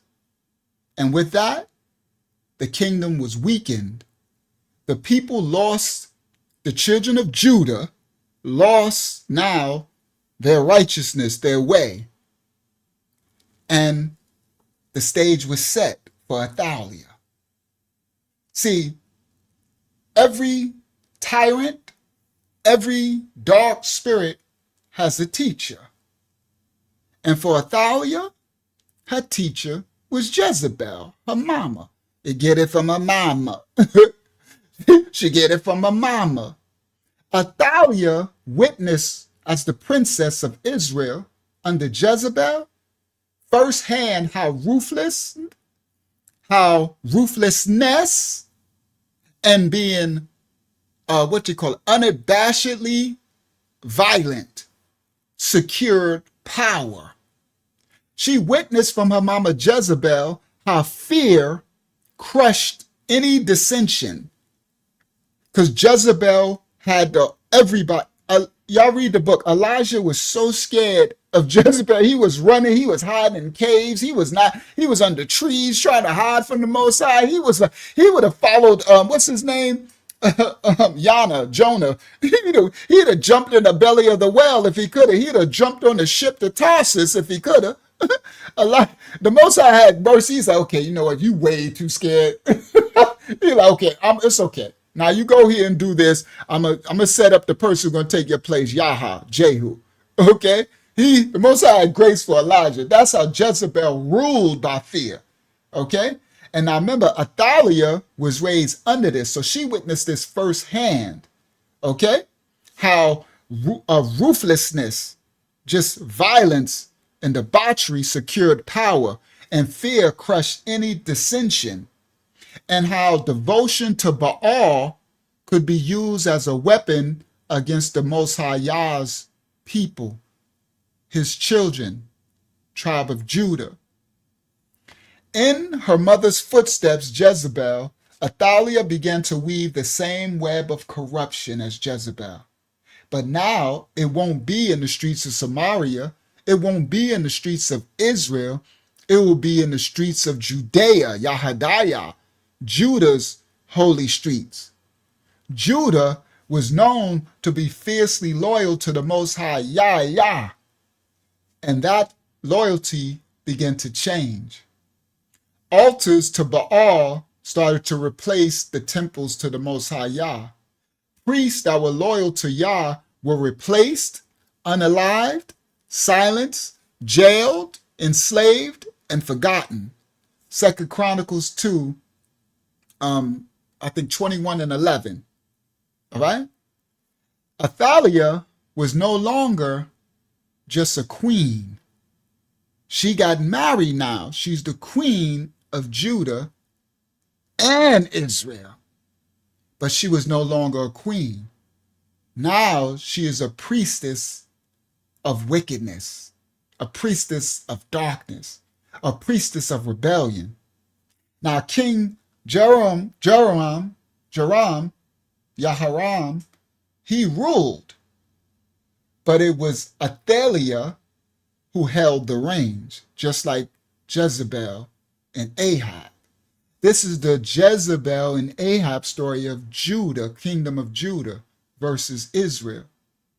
She placed her loyal citizens in key positions. She learned all this from Jezebel. She placed judges in Jerusalem, in Judea, in the tribe of Judah. She placed priests and palace guards. And slowly, over time, Athaliah tightened her grip around the heart of Judah. The same thing that her mother Jezebel did to Israel, the northern kingdom. And Jehoram, the king, under her bewitchment, her beguilement, sway, he became a tyrant. His father was righteous and he was following in his father's footsteps. But now he got this Jezzy, the Skedzy, he got that woman whipping it on him, Athaliah. He became a dark tyrant, even unaliving his own brothers to secure his throne. He started, and this is all against the Most High's, Yah's order, law of righteousness. Athaliah stirred all this up in the pot. She concocted this, this brewery, what's going on. She saw all this in Jezebel's court. All right? Now, she saw, because under Jezebel's rule, brother killed brother, sister killed mother, mother killed daughter. It was all about power. All right? And now it's repeating in the tribe of Judah. But Athaliah's thirst for power was not satisfied. Right? Not her husband, not her children, not her grandchildren. Nobody would stand in Athaliah's way. Because for Athaliah, survival just wasn't enough. Athaliah took it further than her mother Jezebel. Surprising that her story ain't told. Athaliah said, okay, my mama ruled, but I want to go even further. She would not settle for just being the queen mother. Athaliah, she wanted the throne for herself. Listen clearly, for herself. Now, she planted the seeds of deceit, devilishment, Baal worship all through Judah. And Judah was reaping the terrible harvest. All right? Now, starting with their king, Jehoram, who was once a proud, righteous king, he immediately got struck with a terrible disease. I think this is in 2 Chronicles 21 and 18. See, once you get the covering going in unrighteousness, you get the Most High's covering is removed off of you.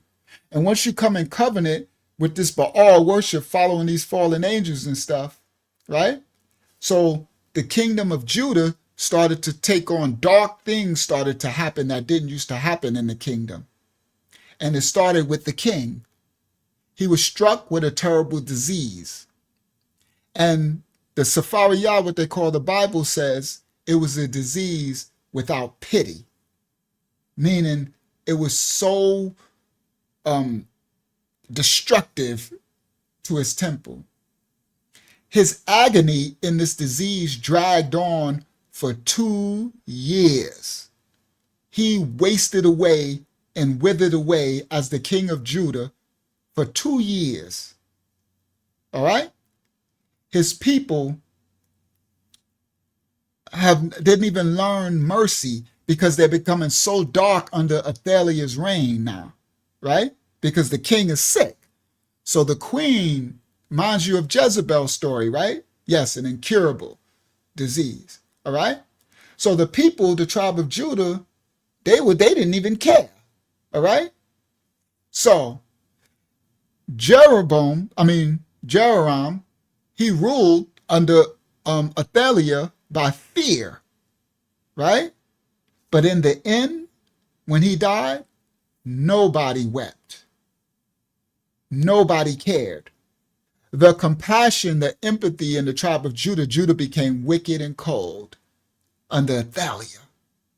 2 Chronicles 21 and 20, all right, speaks on these things I'm speaking on. In the wake of Jeroboam's death, his youngest son, Ahaziah, his youngest son, Ahaziah, ascended to the throne. So now, Athaliah, her husband, the king, is dead. She probably poisoned him or something, or did some witchcraft, right? Now, his youngest son ascended to the throne, Ahaziah. He was at 22 years old when he took the throne of the king of Judah. Ahaziah was not prepared for Athaliah. All right? All right? He had no experience, and he was more timid, more easier to control. Okay? But his mother, all right? His mama is Athaliah. His grandmama is Jezebel. Okay? This is Jeroboam and Athaliah's youngest son. He took over, but he was weak. And guess who was ready to control him? His mama, Athaliah. This is talked about in 2 Chronicles 22 and 3. So Athaliah was the puppet master behind the new king of Judah. She was pulling the strings. And under his rule of the kingdom of Judah, Judah's loyalty to Yah just was wiped out totally. It's like but now it's totally wiped and destroyed. They are totally worshiping Baal, Ashtaroth, Asherah, the groves, strippers, temples, right? The southern kingdom of Judah now mirrored what the northern kingdom looked like under Jezebel. All right? Chaos spread everywhere. Unalivened, the tribe of Judah became totally dark. The kingdom was like the kingdom of Baal. All right? And with every new law that Athaliah would speak through Ahaziah, the new young king, the tribe of Judah plunged deeper and deeper into more and more darkness. Faith was mocked everywhere. Justice was paid for with money. It was bought. And the people who once chose the Most High Yah drifted further from the laws and their covenant with the Creator. All right? But still unseen by the tribe of Judah, a far deadlier plan was in Athaliah's heart. Oh, Athaliah said, oh, y'all, somebody told y'all wrong. Y'all ain't seen nothing yet. Athaliah said, y'all think that's it? Oh, no. She had a stronger plan in her heart, okay? Because to Athaliah, it was borrowed power. Her son was the king. So she still was not the king, the complete ruler. Borrowed power wasn't enough for her. She wanted the power seized. She got it from her mama. She's taking her mamas to another level. Now, whenever, whenever a kingdom is having an unstable time, right? A shaky time. Shout out to Zazayah. Shout out to Canada. Alliances can be really deadly. Okay? So these alliances, if your kingdom is shaky, you don't want to go out and start making alliances with other powers because you're bringing other people into your fold. And if your kingdom ain't really solid, then you can get a mutiny going on. You can get people to take over, right? So young King Ahaziah, his final journey would be his last mistake. So Ahaziah, drawn by his family, because remember, this is Ahab is his grandfather, Jezebel his grandma, so he's part of the southern kingdom and the northern kingdom by blood lineage. Athaliah was, the princess of the northern kingdom, and now she's the queen mother of the southern kingdom. So young King Uzziah, he, drawn by family connections, he going to the cookout. He going to the family reunion. So he traveled to Jezreel to visit the wounded relative, King Joram of Israel, all right, of the Israelites. So now he's going to visit his family, all right? But what was waiting for him was judgment. Now, Jehu, Yahweh, which was appointed by the Most High, the one who unalived Jezebel, the one who slayed all of Ahab's descendants, Jehu wasn't done. Yahweh, he was going all through Samaria. He was going everywhere. He making all type of military strategic advances, right? So Jehu went to one of the northern kingdom Israelite cities and was like, everybody, I worship Baal. He pretended like he worshiped Baal, right? So he told other people, if I don't see you erecting Baal statues, if I don't see you worship Baal, you're going to answer to me, because Baal is the God of this kingdom. And he made all of them come out, and everybody who worshiped Baal, and he tricked them, right? And he made them all be comfortable. And then later, shout out to Sister Kelly Perry, he unalived everybody, all the Baal worshipers. So young Ahaziah, traveling, he didn't know that Jehu was not playing, all right? And Jehu was commissioned by the Most High to wipe out Ahab's entire lineage. Okay, now, it used to only consist of the Israelites, the northern kingdom, but now, because of Athaliah, and she now is mixed with the southern kingdom, the tribe of Judah, young Ahaziah. So, under Jehu, Yahweh, no one allied with Ahab's bloodline was spared. They all caught that smoke. And when Ahaziah, when he got there, he was like, oh, Jehu. He tried to flee, but he was not built like that. Escape was impossible. This is written in 2 Kings 9 and 27. Ahaziah was struck down, and he was mortally wounded. All right? He was hunted down by Jehu and his command in his army, and he didn't die peacefully in his palace. He died alone and struck down. All right? So when the news went back to the tribe of Judah, his mother, Athaliah, she had a decision. Her decision, Jezebel's daughter, she could mourn her son, the king of Judah, and safeguard the rightful heirs to the tribe of Judah, King David, Dayaad's throne, or she could seize the power for herself. So Athaliah saw this as an opportunity.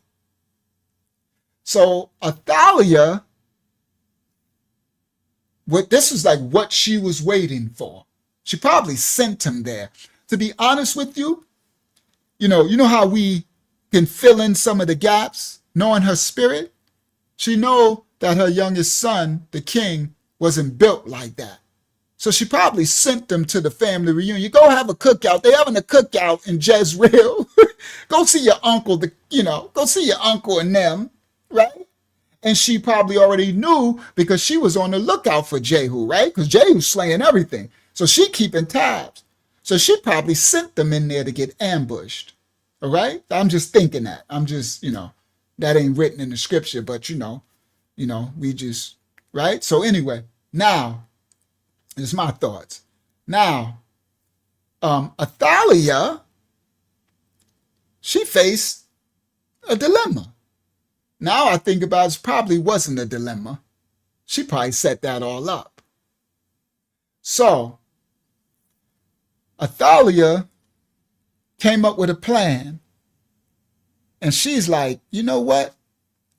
I ain't about to pass up the kingdom to the next in line, my sons. She like, I want to be the king. I thought more than Jezebel. Jezebel did the reign. She didn't try to be the king of Israel. Athaliah understood that if I wanted to be the king of Judah, a woman king, first, never was there ever a woman king of all of the children of Yasharal. This is Athaliah. She knew that if she wanted to be the king, she would have to get it by blood. All right? She would have to take it. 2 Kings 11:1. Athaliah, now with her plan, she ordered the massacre of all of her children. Listen clearly. She ordered the unaliving, the murder of all of the legitimate heirs to the kingdom of Judah. A literal, all the babies. So in my image, when you see those little babies, that's what Athaliah did. She was taking the kingdom. So she ordered the ruthless massacre of every one of the kingdom of Judah legitimate heirs, even her own grandchildren. She didn't just unalive her babies, Abriah. She ordered the massacre of all the grandchildren as well. She wanted the kingdom for that long. See, they don't tell the story of Athaliah. Bloodlines that was built over generations. This goes back to David, Dayad. This is the lineage of the tribe of Judah, which the Messiah would come through. Understand? This lineage, Yaada, the kingdom of priests. Athaliah, which they don't tell us about, wiped generations of bloodlines, extinguished. She took out the whole lineage. The daughter of Jezebel fulfilled one of the darkest inheritances of the whole Bible, and they don't even speak of her. Judah, after she committed this act, she unalived all the inheritance of the heirs. And after she committed this act, Athaliah became the first and only ruling queen of Judah. She became the king. Before then, in Israel and Judah, there was no ruling queen. Matriarchal, it was always a king and the queen. She was now the king of Judah. Now, inside of the palace walls, the whispers turned to cries. Under her, Judah had got dark, but they had never witnessed such an act of unaliving all these babies. And they would take care. These were the babies of their future lineage. These were the inheritors line of the kings of Judah. And they watched Athaliah wipe all of them out. So the whispers turned to cries in the palace. A storm, a dark storm, was about to erupt over the house of David. This is the tribe of Judah. One darker than anyone could ever imagine. Athaliah, the king of Judah now, the queen mother, she gave an unthinkable order. She put out an order, and her order was spare no one. Unalive every threat. Not just rivals, not just political threats, but her own blood lineage, her own children and grandchildren. And room by room, her soldiers crept through the palace. Their orders were crystal clear. Eliminate every male descendant of King David. Show no mercy. Don't hearken to nobody's cries or pleas. The sacred lineage, the lineage that carried Yah's promise, unalive them all, tear it apart, shred it. Everyone, imagine the terror.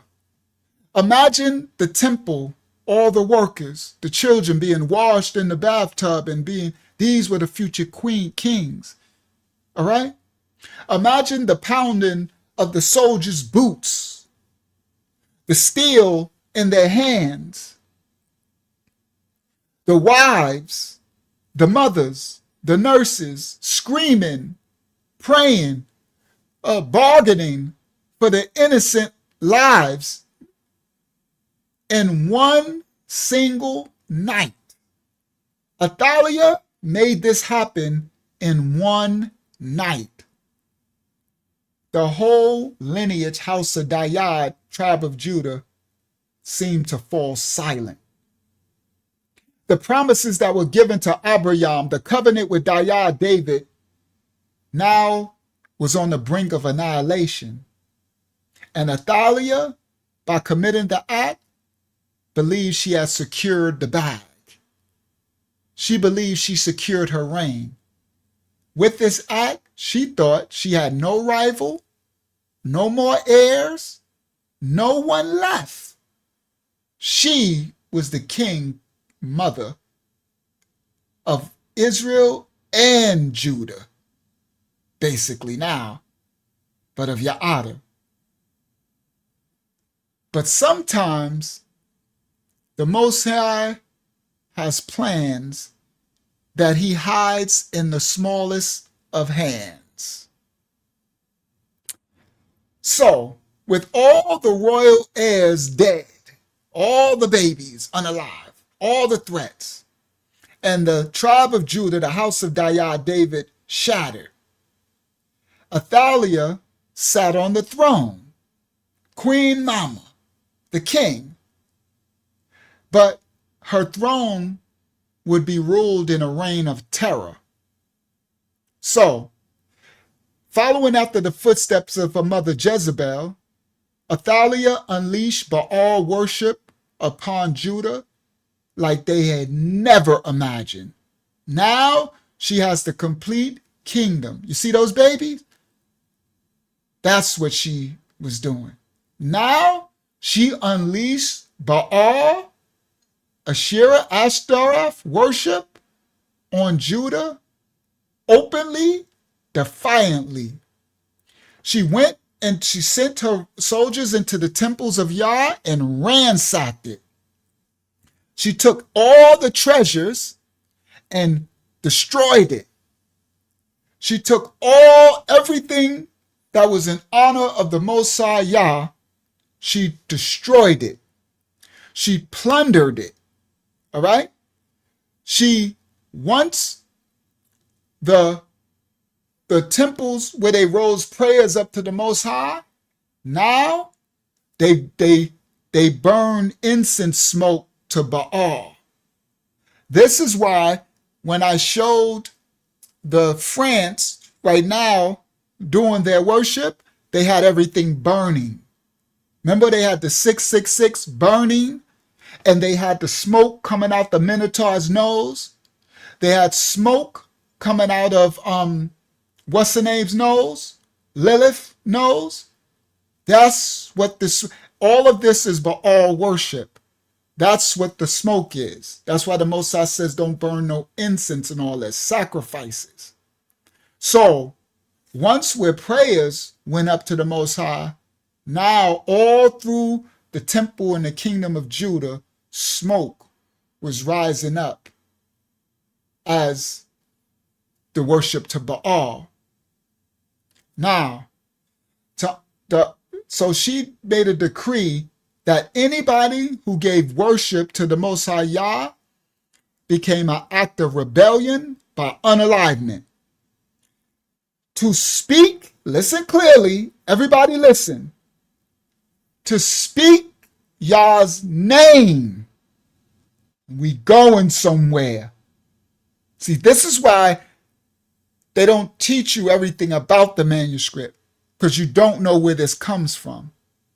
Under Athaliah, to speak the Most High's name openly, you would be unalived. All right, now, y'all, you see it, right? You already see where it's going. This is where the Ashkenazi Babylonian Canaanites came up with this Yod, Hey, Wav, Hey, ineffable, don't speak his name stuff. That's Athaliah, Jezebel, Baal. Oh, come on now, y'all. Call him the Lord God, everybody. This is where the name stopped being spoken. Thank you, y'all. Everybody listen. Yeah, Hashem, right? Hashem, sound like you sneezing. Okay? Hashem, the name. You understand? And then they start replacing it with Baal, the Lord God, and all that. Okay? That's where this started. Now we got our fruit. We got our foundation where this seed was planted. Athaliah, Jezebel's baby, the queen of Judah.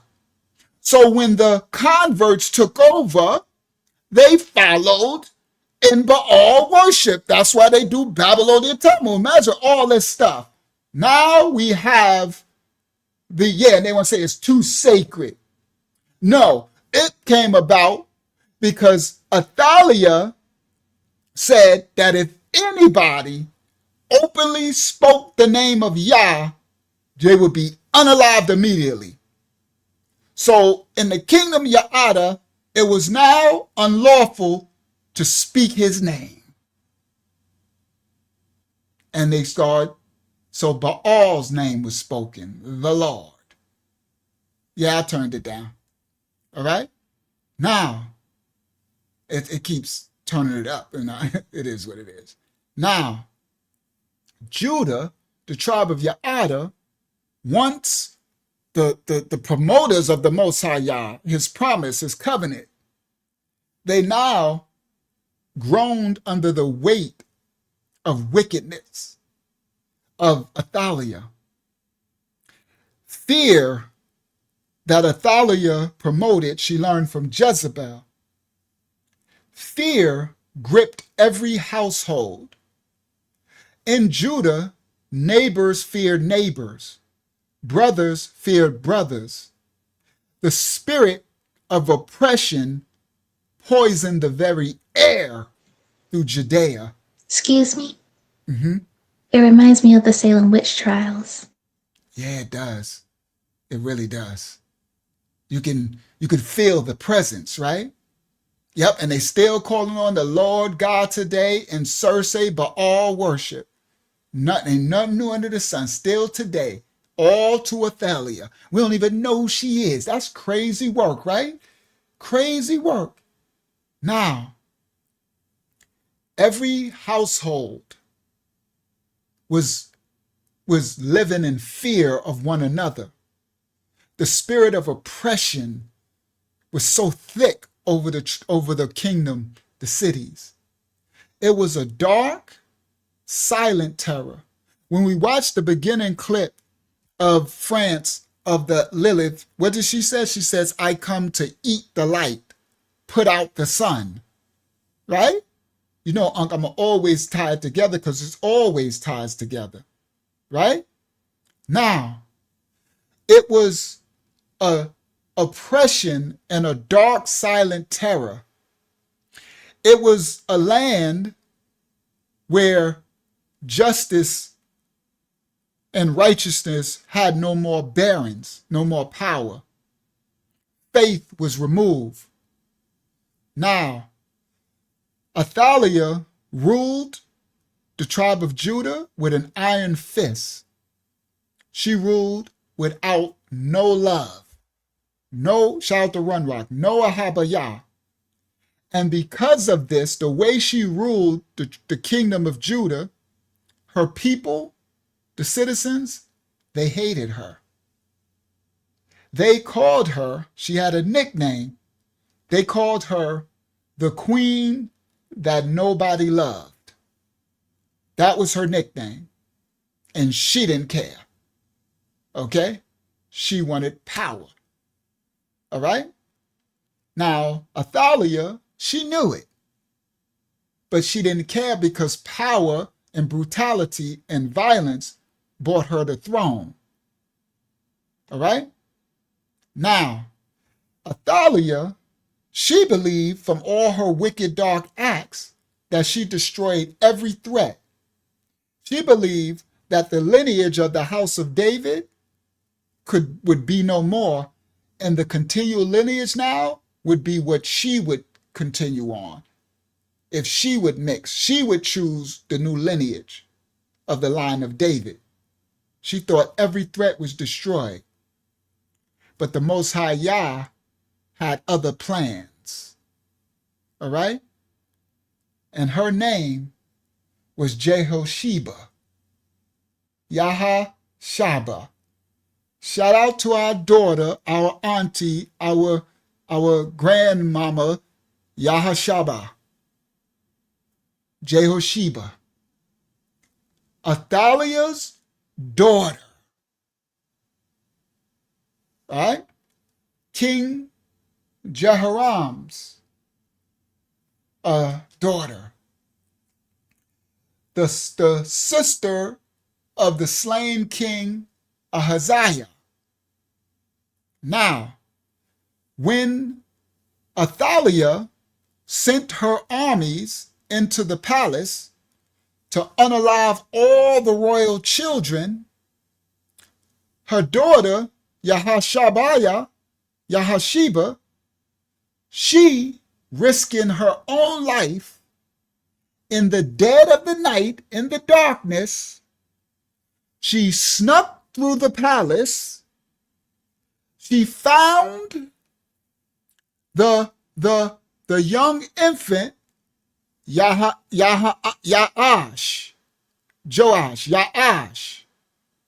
She found the young baby. This was the last surviving heir to King David's throne. Athaliah didn't know this was happening. Her own daughter, before her armies can find the baby, one infant, Yehosheba, she grabbed young Ya'ash, the baby, infant, and she fled to the temple, and she hid him in the temple, the infant Ya'ash. Now, for 6 long years, the baby was being protected and hidden in the temple of Yah. All right. And Athaliah, who thought there was no more of David's lineage alive, she raged and rampaged the throne. All right? A child king was being hidden while she was planting fear and torment and all through Judea and all over, just steps away from her palace, steps away in the temple, the baby king of Judah was being hidden in the sacred house of Yah. Come on, boy, come on. So, outside, while Athaliah's power was reigning terror, inside, the new baby king, the rightful heir, was silently, spiritually speaking out against Athaliah's power. See, in the darkest time, the Most High's covenant with King David, Dayad, lived on in secret, the secret place, the inner sanctum. So Yahada, the high priest, Jehosheba, she took the little young king to Yahada, the high priest, and he never forgot the promise that the Most High made for King Dayad's lineage, the tribe of Judah. So quietly and patiently, he wove a plan. And the plan that the high priest, Yahadiah, he wove was not just to save the young king Ya'ash, but to save the tribe of Judah's lineage itself. And there would be a time where the young hidden king will be revealed. So, as Athaliah went on with her kingdom, while she feasted, because Baal worship is about big lavish banquets with flesh and blood and pig and swine and all type manners of flesh and blood, while she feasted, she mocked the Most High Yah. She took his name out of the mouth of every of the tribe of Judah, the Yads. They couldn't speak his name. Sound familiar, you Babylonian Ashkenazi convertites? You know, ineffable. The devil's a lie. The Most High calls us by his name to come in his name. We're saved by his name. We're called by his name. Speak my name forever. Proclaim it across the mountaintops. Ineffable. That tetragrammaton is sin, everybody. I'm sorry to tell you. That ain't his name. That ain't his name. His name is Yah, and we'll get there. When you put something with it, it describes it. Aha. Ahaya means I be, I am. That's the first person. Haya means he is, he be. So when you put Ayah with his name, Yah, I be Yah, I am Yah, I exist. Haya, Yah, Haya, he be Yah, he is Yah, Yah exists. That's why he said, tell him, Ayah sent me. Tell him, Haya. Psalms, his name is Yah. His name is not Yahweh, not Jehovah, not Yahweh, not Yahweh. Those are a title. That's not his name. That is speaking something. When you add something to Yah, it is speaking something about his name. His name consists of a Ya'ada, Aliyah, and a Haya. His name is Yah. You can't find me where it said somewhere else. Tell them Aya sent me. Haya, second person, plural.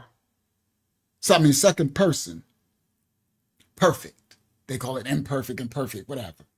All right? That part. His name is Yah. And anything you put with it, it's describing something about him. This part. So as Athaliah, right? That's why everybody's name have it in it. You understand?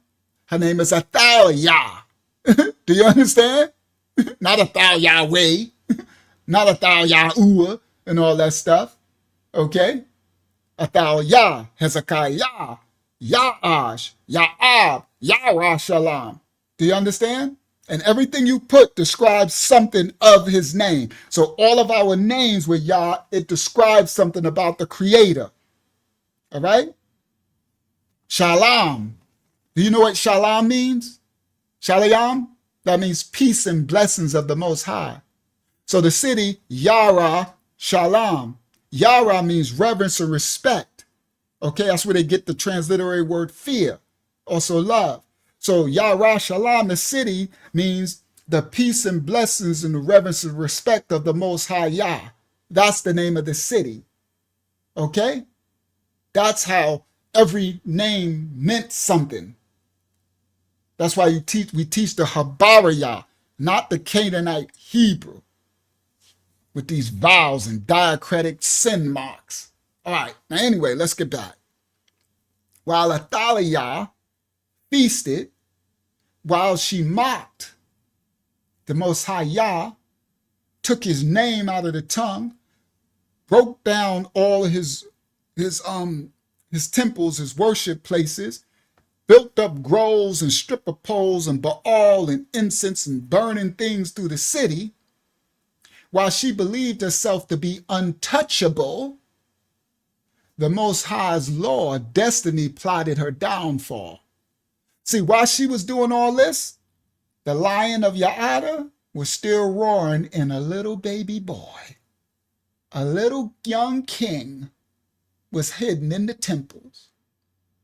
So even though the citizens of Ya'ada started to serve Baal, that little baby king's presence was starting to in the spirits over the city, was starting to resonate that we serve in this darkness, Baal.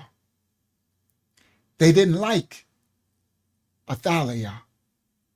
All right? So whispers will start to be heard. All right. Now, the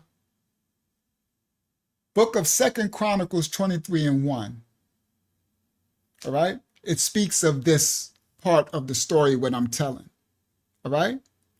It started to seep out that the young king Ya'ash was being raised in the temple. And the priest, high priest Yahada, right? That's Y-H-A-D-A, Yahada, right? The high priest, they were starting to be whispers that the lineage was still alive. Through the young king, he survived.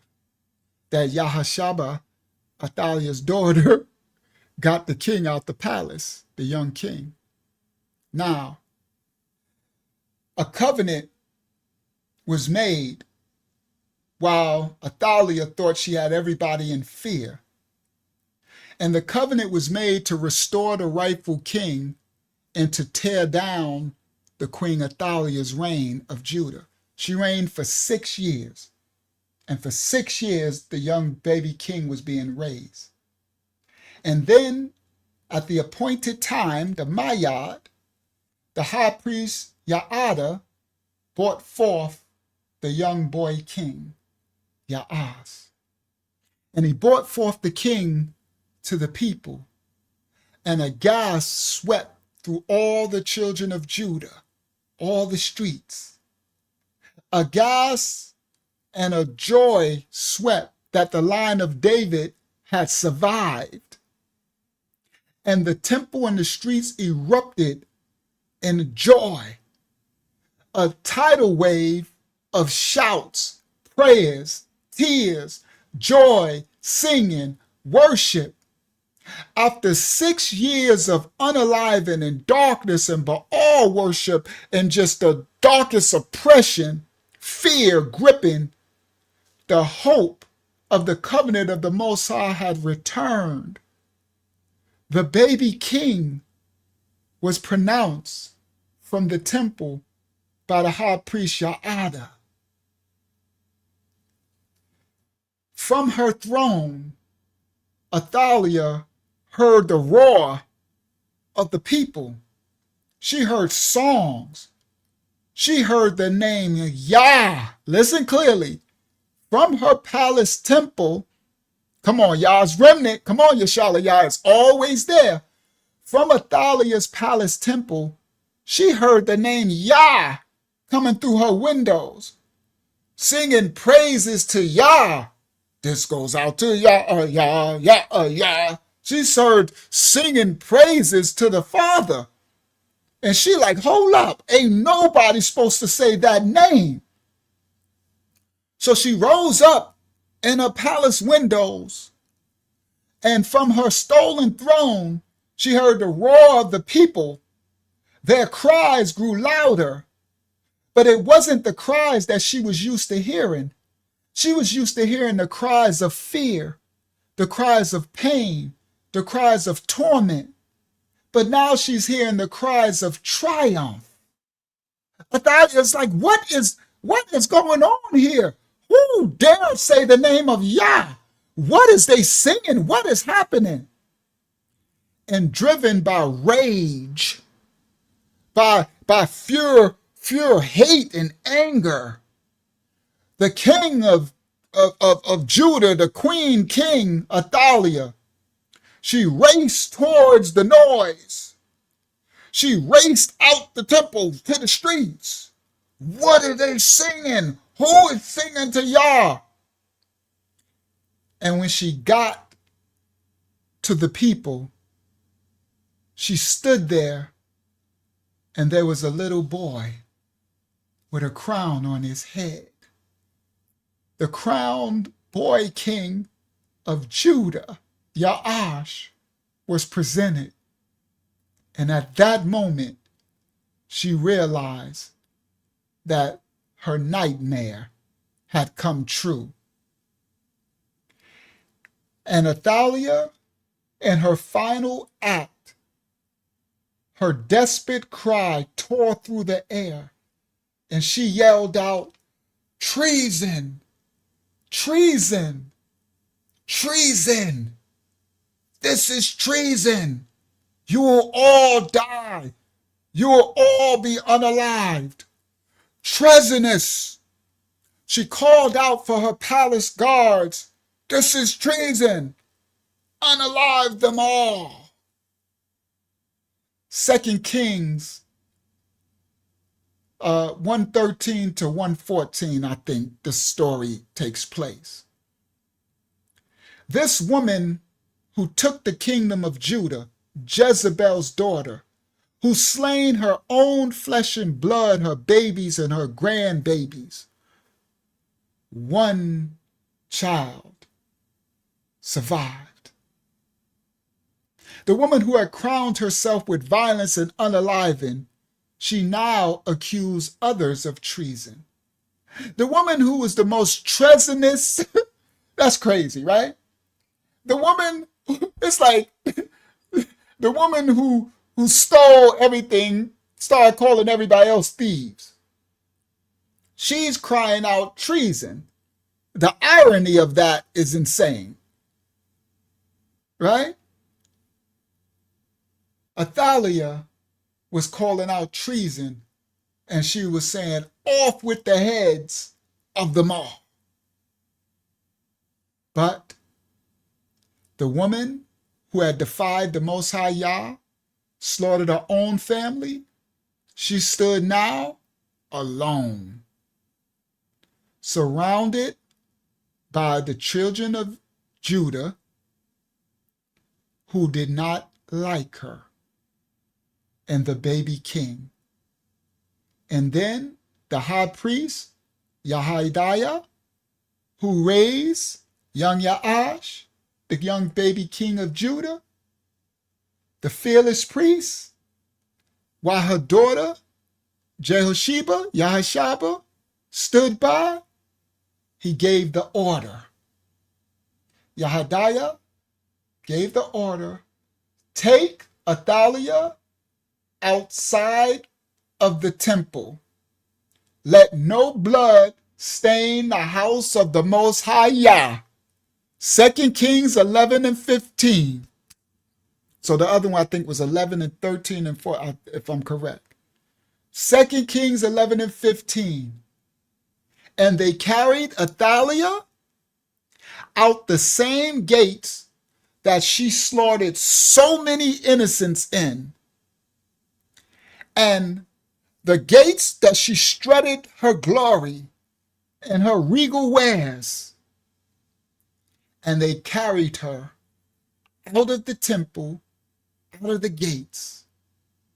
And there at the horse's gate, this was a place where the beasts and the dirt, it's a place where they, their horses. You know, you tie your horses with a horse's weight. They call it the horse's gate. So at this place, you got a horse manure all around, right? A place where the beasts, the horses, congregate. They drive the king of Queen Mother of Judah, Athaliah, Jezebel's daughter, to the horse's gate, and they slit her throat. They unalived her right where the beasts trampled. And the tribe of Judah was reborn. 2 Kings 11:17. The people of the tribe of Judah swore a new oath from that time to serve the Most High Yah and to forsake Baal and Ashtaroth and the poles and the trees, the groves, the Christmas trees. They made an oath to serve the Most High Yah and walk once again in the righteous ways. After all 6 years of darkness, light poured back into the streets of Judah, Yahidiah. And there in the temple where young Yaash, the baby king, had been hidden, the child of destiny was crowned the youngest baby king of Judah ever. And the lineage of David, the house of Dayad, endured and continued on, where Mashiach came through the lineage, the Messiah, what they be calling some Jesus. That's why they call him the son of David. They call you Bayan Adayah, Bayan Hadayad is how you say that in original Habariyah. That means you come from the lineage, from the male seed, all the way back from Dayad. All the way back. Do you understand? To Shem, Shayam, Abraham. The baby king in the lineage of Dayad, which Mashiach would come through, the Messiah. The Most High's promise and covenant held firm. Although evil might have raged for a season, you heard? But what came in the morning? Joy came in the morning, thank you. So darkness might reign for a season, you see? But righteousness had the final word, all right? Athaliah, born from Jezebel and Ahab, became a bloody monster who mocked the Most High, who unalived her lineage, who bathed her hands in blood, who took the name of Most High out of the mouths of the tribe of Judah, which continue today with the convertites who still follow this monster. Babylonian stuff, Baal worship. That's why they got the star of Remphan, Moloch, even these Israelites. The star of David ain't never have a star. The only image that could be ever even considered from Dayah would be the 7-candle menorah, but we don't do idol worship. He never had a star. So they speak the Haship. They don't say the name. Now y'all know why. It comes from this monster, Athaliah. And she was a black woman. Jezebel's baby. Oh yeah, she took it even bigger than Jezebel. They don't even tell her story. That's how you really taint history. When you write people, that's what they're doing right now. They rewriting everything out of history right now. Change the narrative. So when they write that out, you won't know where that's not saying the Most High's name come out. So you'll think it's okay that in the Septuagint, when the Grecos who follow these fallen angel gods took the name and they changed it to Lord God, Baal is the Lord. It's crazy work. Baal is the Lord. It's the same thing. Four-letter name of a chief Canaanite god means Lord. David, what is Baal? Yes, B-A-A-L. Lord, 4-letter word for a chief Canaanite god. What is Baal? They say Baal, but in Hebrew, that's Baal. Okay? So when they're in Circe in the church, they still, nothing new under the sun, calling on Baal. So they replaced the Most High's name over 7,000 times. Took him out. So they won't say his name. You won't come in his name. You won't say his name and everything. And then they made this Septuagint and got you calling on Yahweh, which is a whole nother Canaanite god. That's the Lord. Yahweh, his consort was, what's her name? Asherah. It's crazy. Okay? Now, she, Athaliah, she was a monster. She never knew humility, mercy, or righteousness.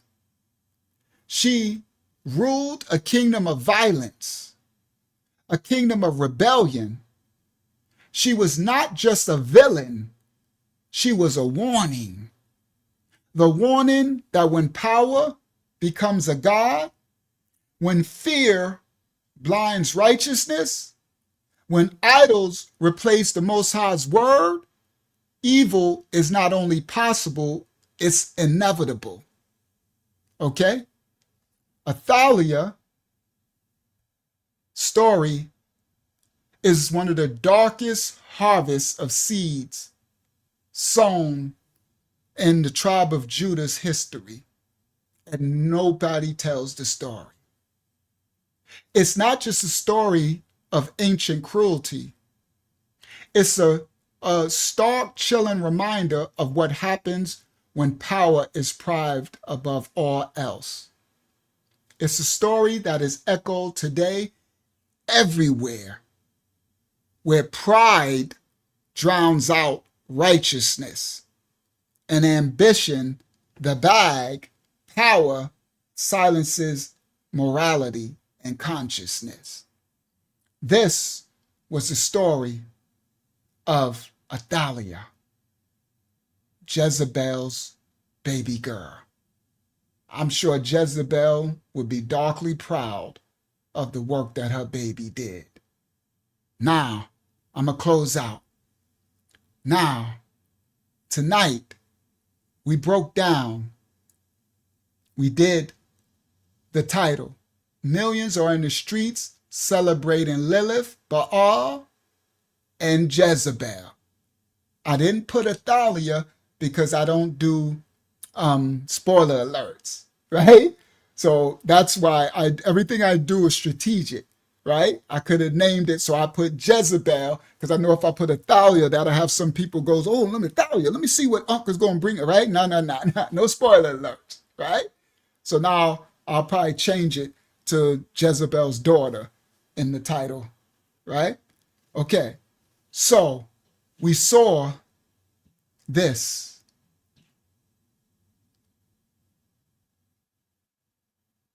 Baal, Everybody listen clearly. This is Baal. This is Baphomet. This is the golden calf bull. This is the Minotaur. They just all have different names. Baal worship. See? They show you who they serve. It's nothing new under the sun. Qu'on n'a jamais eu. C'est à la fois pour les Toulousains, pour les habitants. It continues, right? And then this. Copyright disclaimers. See that? That's still Jezebel, still Asherah, Astra, still Eve, Lilith. They just have different names, Ceramices, right? And look at the smoke. So now y'all understand why they got so much smoke and fire. See the fire? See the smoke? Remember Athaliah? She tore down any places to worship the Most High and started burning incense and smoke. It's Baal worship. So that's why everything is on fire. See? Smoke. These idols, 666 worship and stuff. See? That's why everything is burning. Nothing new under the sun. See? The 666 is burning. 6. That 6 is Genesis 3 and 6. That's the mark of the beast. 6. Genesis 3 and 6 is when the fall happened, Eve, transgression, the second world was created. The serpent, the dragon. Okay? 6. That's why it's always burning and smoking. It's also why they burned the crosses. Cross is a death symbol, and hung the so-called blacks from crosses and burning on our lawns and hung from trees and all that, because the Messiah was nailed to a cross beam and hung from a tree. Okay?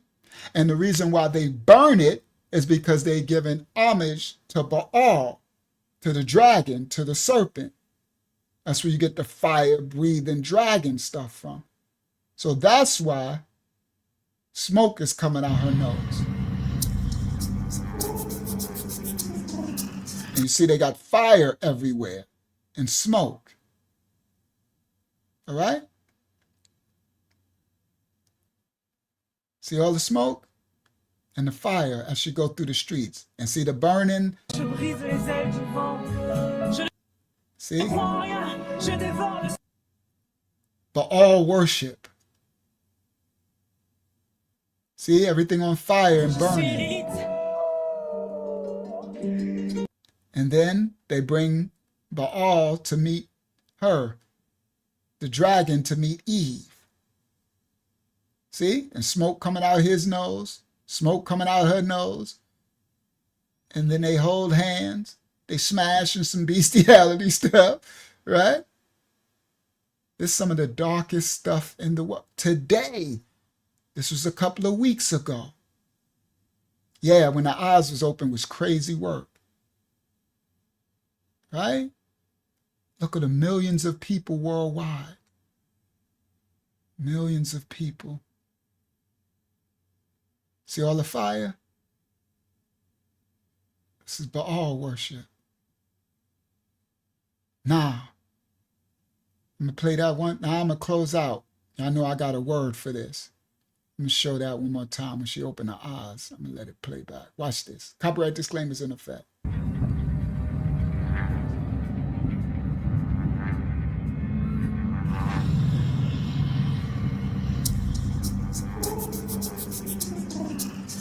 That's some wicked stuff. Eyes the keys to the soul.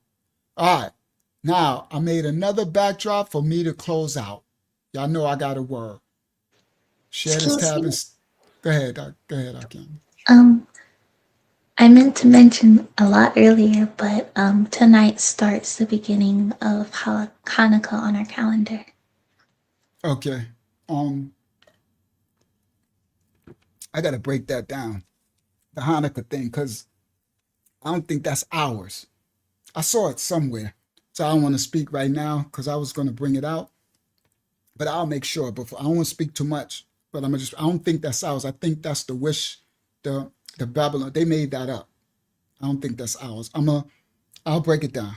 I don't want to speak outside. Just take that with a grain of salt. Because I was going to bring it out, but now I'm gonna look into it to make sure, and I'll do a lesson on it from my first rayat. Because I got so much stored. That's not ours. That's not ours. But anyway, I'll bring that out. We'll break that down where that comes from. All right, praise the Most High. All right, let's close out. All right, here we go. Now, y'all know I come with, I'm going to have a word. All right?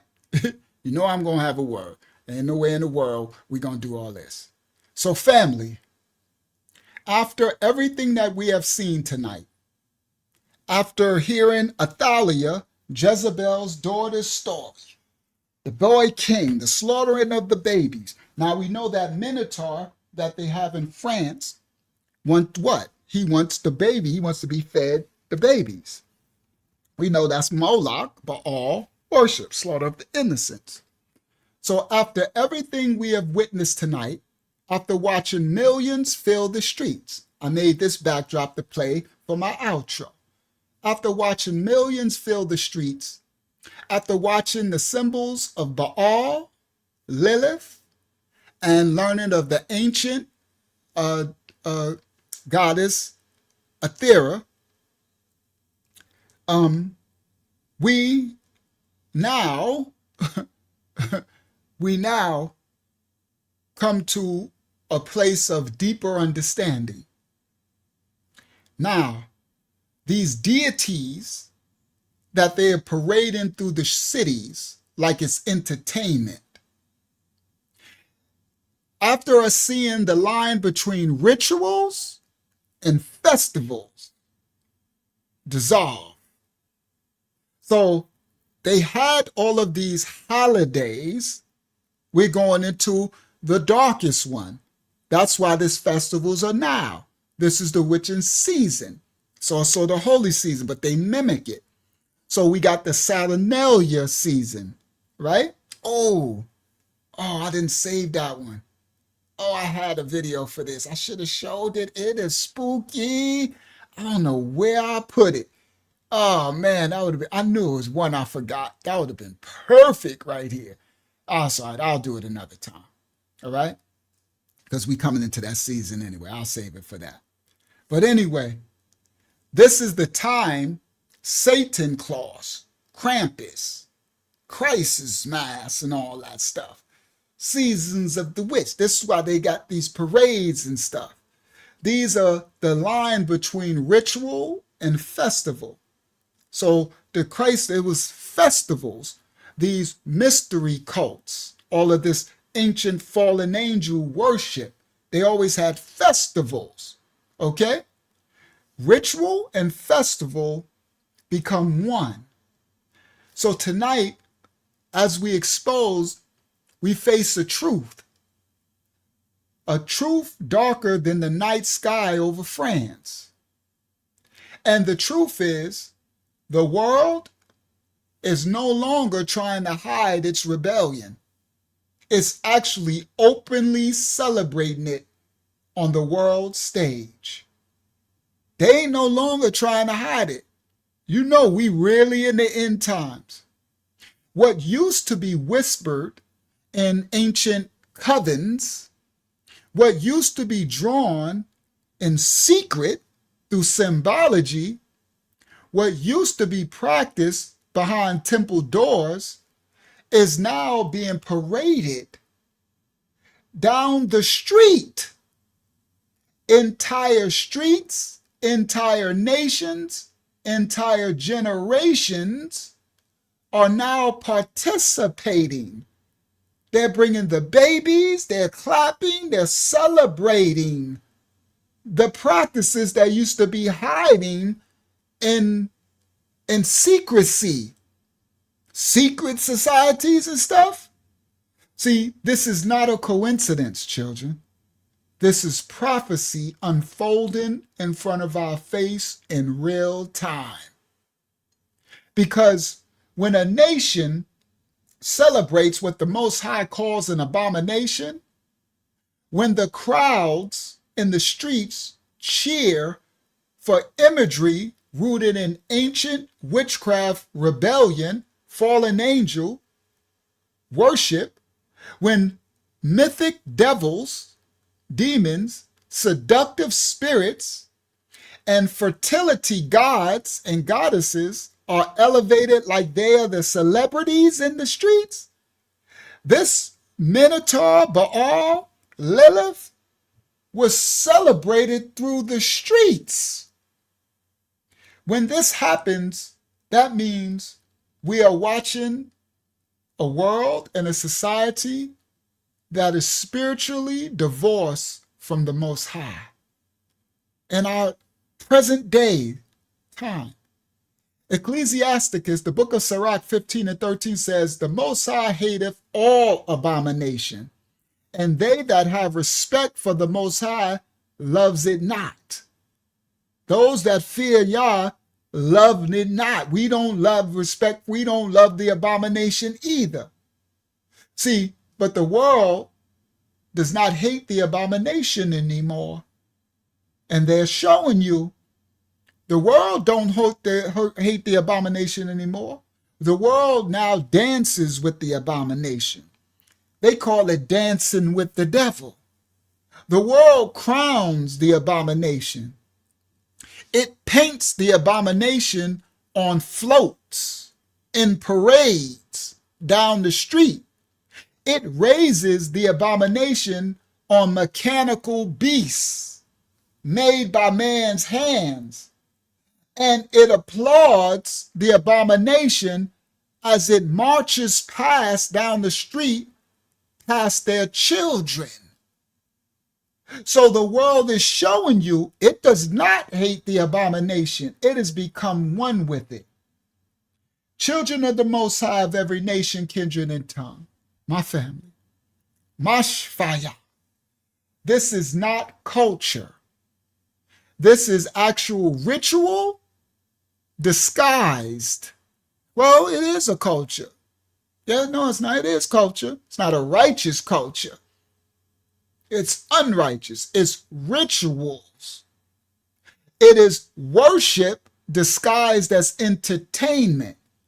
So they, come on, Delilah Shah. So they, I'm going to bring it on together, tying on up.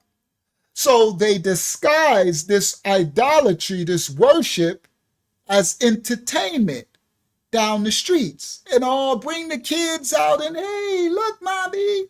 Look at the horned lady. Look at the smoke coming out of her nose. Look, she's a scorpion and she's a this and look, right? So worship disguised as entertainment. They doing it with the music. This is idolatry disguised as art. So this company called La Machine, they say, oh no, we just doing theater. This is art. Us making this big abomination, this big Baal. Yeah, it's art. It's theater. It's idolatry disguised as art. And the ancient spirits, the same ancient spirits that seduced the children of Israel, the same ones that corrupted the children of Canaan, the same ones that led Babylon into madness and darkness, are returning to claim new territory. I told y'all, these principalities, from my last lesson, I just said beauty, plastic surgery is a new principality. They're claiming, that's how we know we in the end times, because it will be worse than the days of Noah, and it will be out front things we have never seen before, where the woman is really a man, but the man is a woman, and the man is having a baby, and the woman is, it's like, what? Jeremiah 5:31 says, the prophets prophesy falsely, and my people love to have it so. See, The Sefer Yah, what they call the Bible, talks all about this. It explains it all. Yah-Mayaha, 5:31 says, and I repeat, it says, the prophets prophesy falsely, and my people love to have it so. But not your remnant, Yah, Father, Abba, the Most High. Your remnant, I don't love to have it so. So them false prophets can kick rocks. See, the people who become one with the world, who become of the world, love what destroys them. They always did that through all antiquity. They love what destroys them. They celebrate what endangers their souls. See, the world is now stepping into a new boldness of wickedness. That's why I said the things that used to hide in secret, in covens, in temples and stuff, right? Secret society. This new era, this new age, it is stepping into a new boldness of wickedness. Not silent wickedness, not hidden wickedness, but a new word I'm going to term tonight. We terming this. Uncle Yahya Shah from Mashayah Assembly Ministries, House of Yah. We term this on Gregorian calendar 12/11/2025. This word. This new world is stepping into a new boldness of wickedness. Not silent wickedness, not hidden wickedness, but this word, performative wickedness. Wickedness with festivals, parades, music, fireworks, choreography, entertainment, performative wickedness. This is not just France. This is the spirit that's over this age. That's called a Maya, the Most High's timing. It is a spirit over this age, a principality. It ain't just France, it's everywhere. Everywhere we look, we see what? Performative wickedness. The world is the stage. Come on. It's over your phones, your tablets, your YouTube, your TikToks, your Instagram. It's everywhere. All through the streets. Every performative wickedness. The old ancient defiance has returned with a bang. That defiance says, I will do what I want. I will worship what I want. I will celebrate whatever pleases me, whatever I want, and I will redefine whatever I want. I will redefine good for evil, male for female. I will do what thy wilt. See, Yah spoke on this. The manuscript says, the beginning of pride is when one departeth from the Most High. That's the book of Sirach 10 and 12, Ecclesiasticus.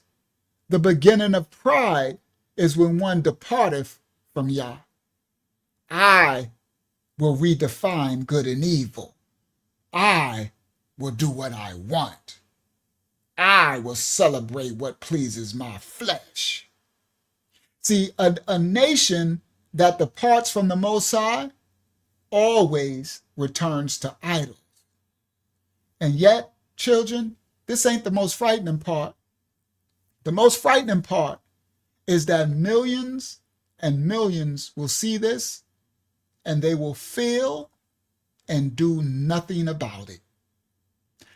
No warning, no spiritual recoil, no discerning of it, no discomfort, no respect for the Most High. They will do nothing. Hearts have become numb, minds becoming desensitized, and spirits becoming dull.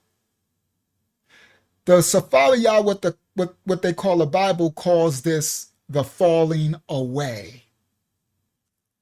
See, that's what the scripture calls it. The great falling away. They will do nothing about it. They will actually celebrate it. 2 Thessalonians 2:10 says, because they receive not the love of the truth, the Most High Yah shall send them a strong delusion. This delusion will be so powerful that the people will celebrate the thing that actually destroys them and ignore the thing that brings them salvation. Yo, you can't make that up. That's why this Safari Yah, I don't care. It ain't no religious book. It's a book of prophecy. You come out of religion and read it and you'll see it. All right? The Most High said, it'll send you a strong delusion. So they over there got their kids. That man said, well, my oldest one was scared, but the youngest one is too young to be scared. It's like, bro, this minotaur that he's scared of, they would have fed him to this minotaur. His spirit is scared. But his dad is under a strong delusion. All right? These devilish entities are no longer hiding. But guess what? Neither is the Most High's judgment. Oh, Shooky, somebody done told you wrong. Now, these demonic entities, these devilish entities, they ain't hiding no more. But guess what? Neither is Yah's judgment. See, these parades, they are not harmless at all. They are actually markers. They're signals. These parades are announcements in the spiritual realm that the nations have chosen their allegiance. Come on, Dolores Shaw. We walking this on home.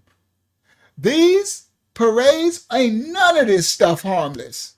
I told you everything that you do has spiritual implications.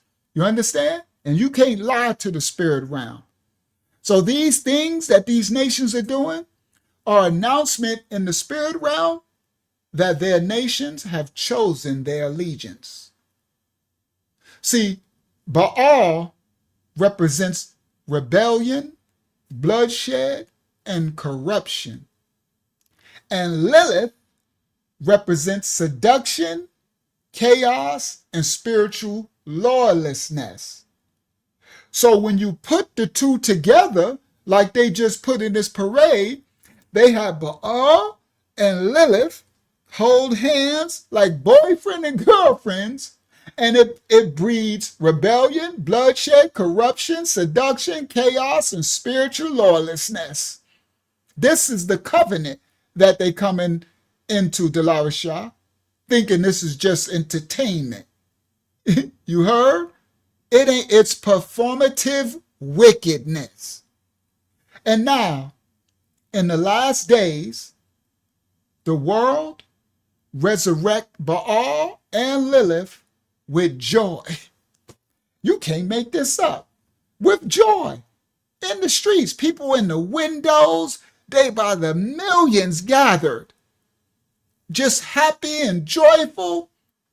They resurrecting these deities. This is not a festival, what you're seeing on the screen. This is what you would call a prophetic red flag waving in front of every nation.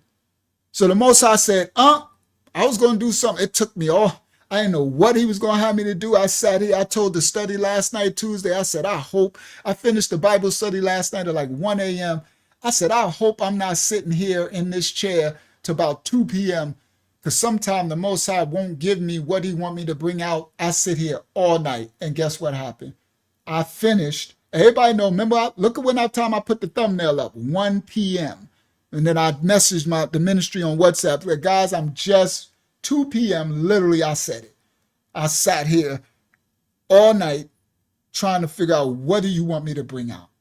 Sometimes it's the worst. Sometimes that happens. I'm trying to work around that. So I was sitting with Yah, and I think I have a way to work around that, where if that happens, I can find something. I think because that is torturous.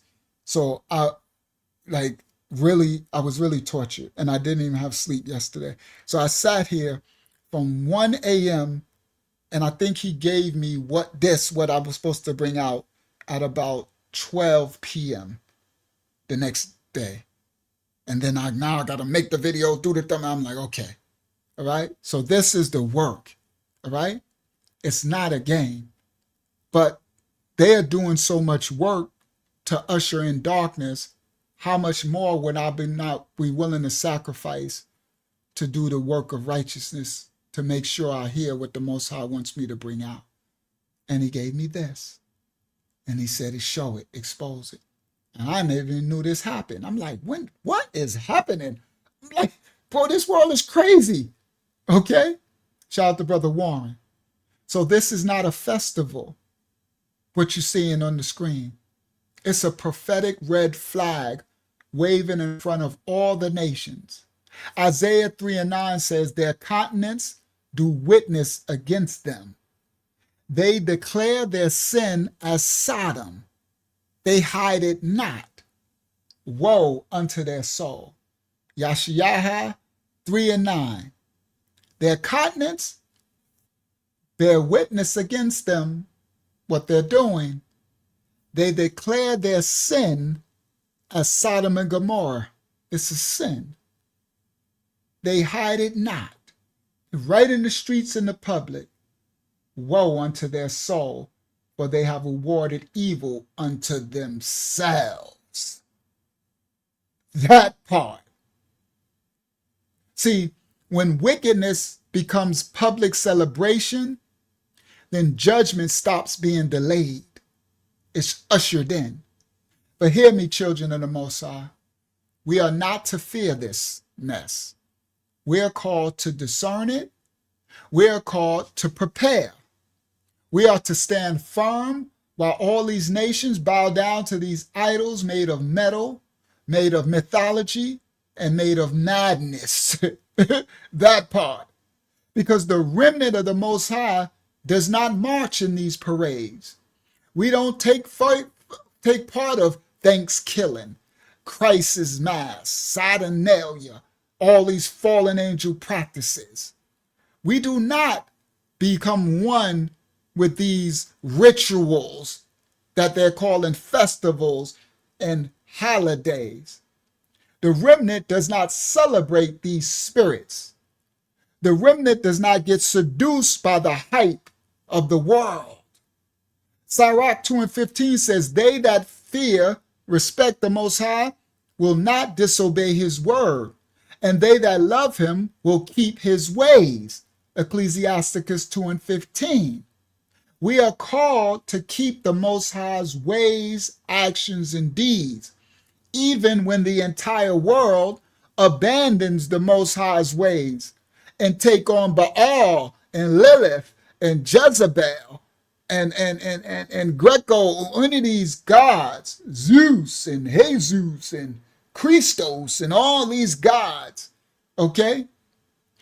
So, we are called to keep Yah's ways even when the entire world abandons them.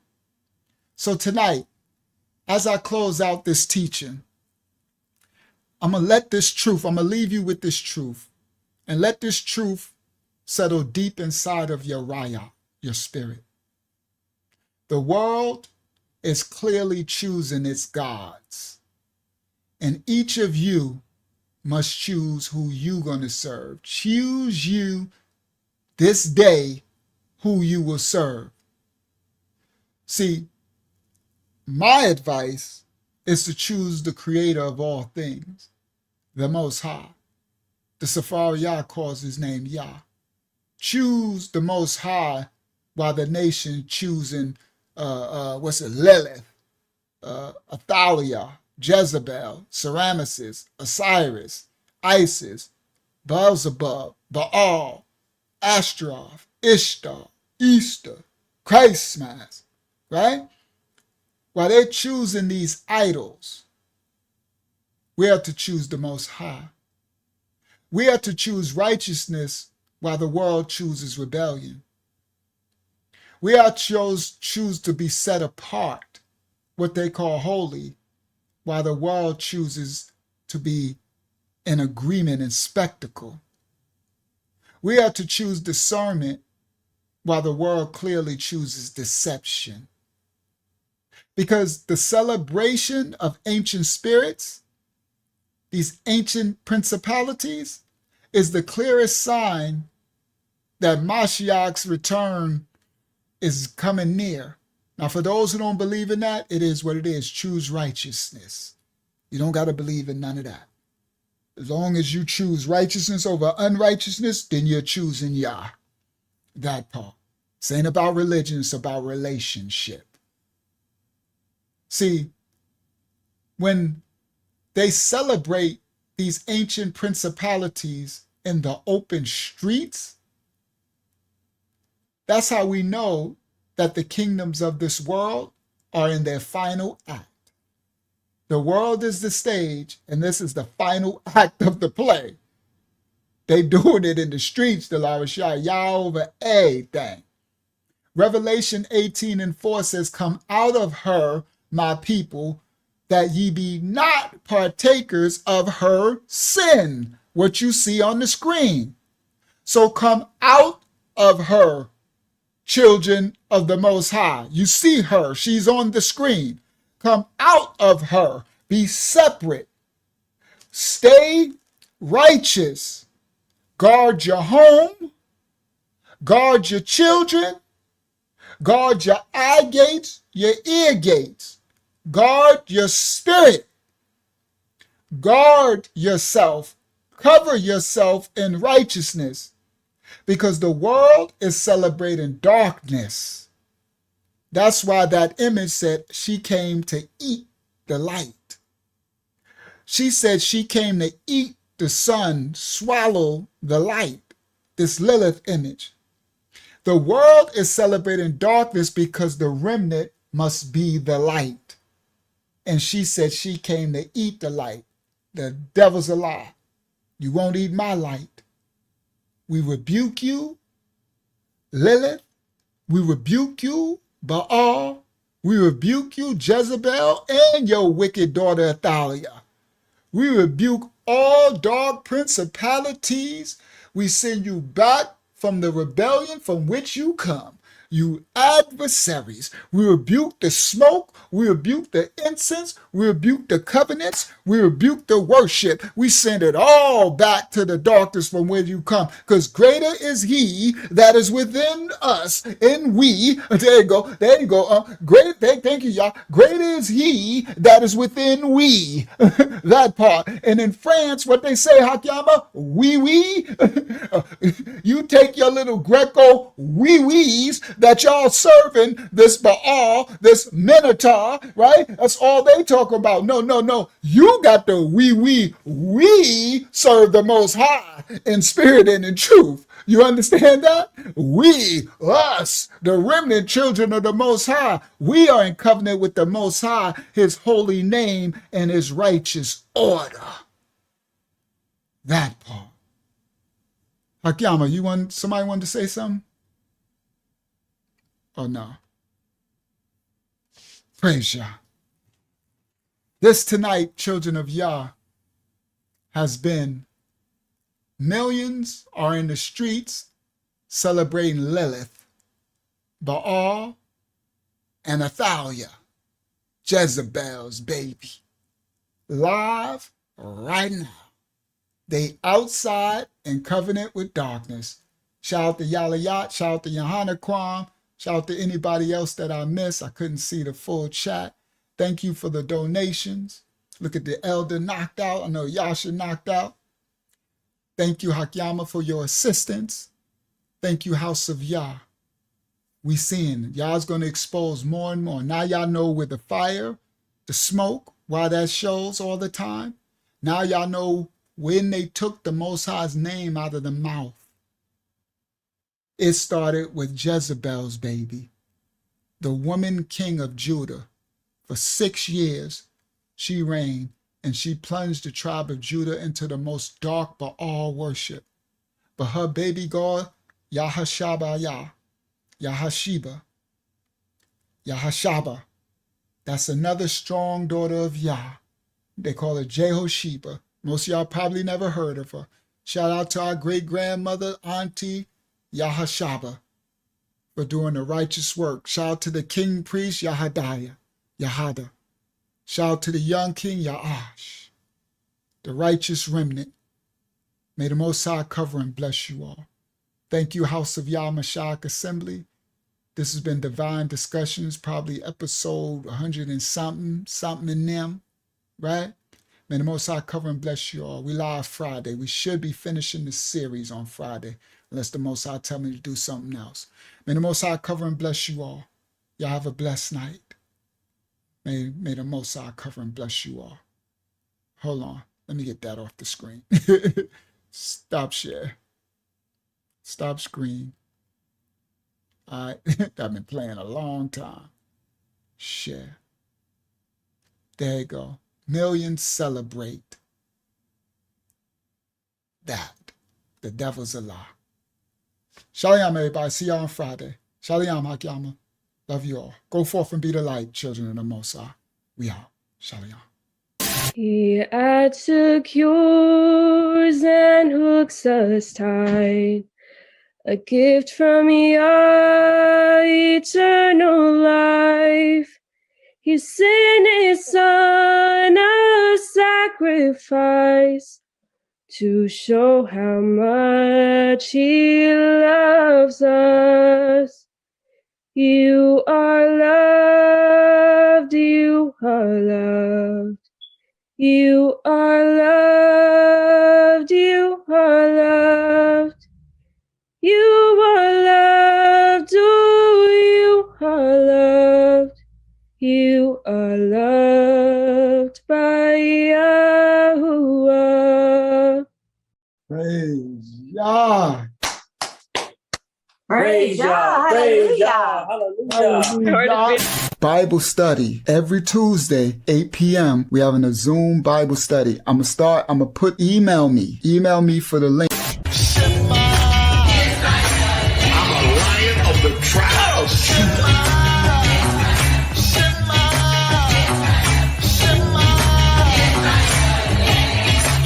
Say it again.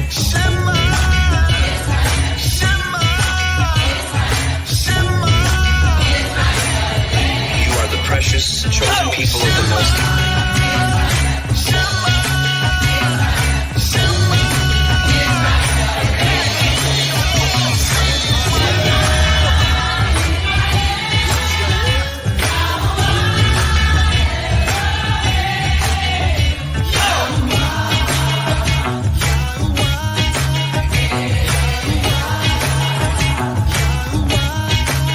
You got that right. We hope you have a good time watching our videos, and we'll see you in the next video. And we'll see you in the next video. So like and subscribe. Our channel. Yeah. We are the true Hebrews. We are the true ones that fulfill Bible prophecy and scripture.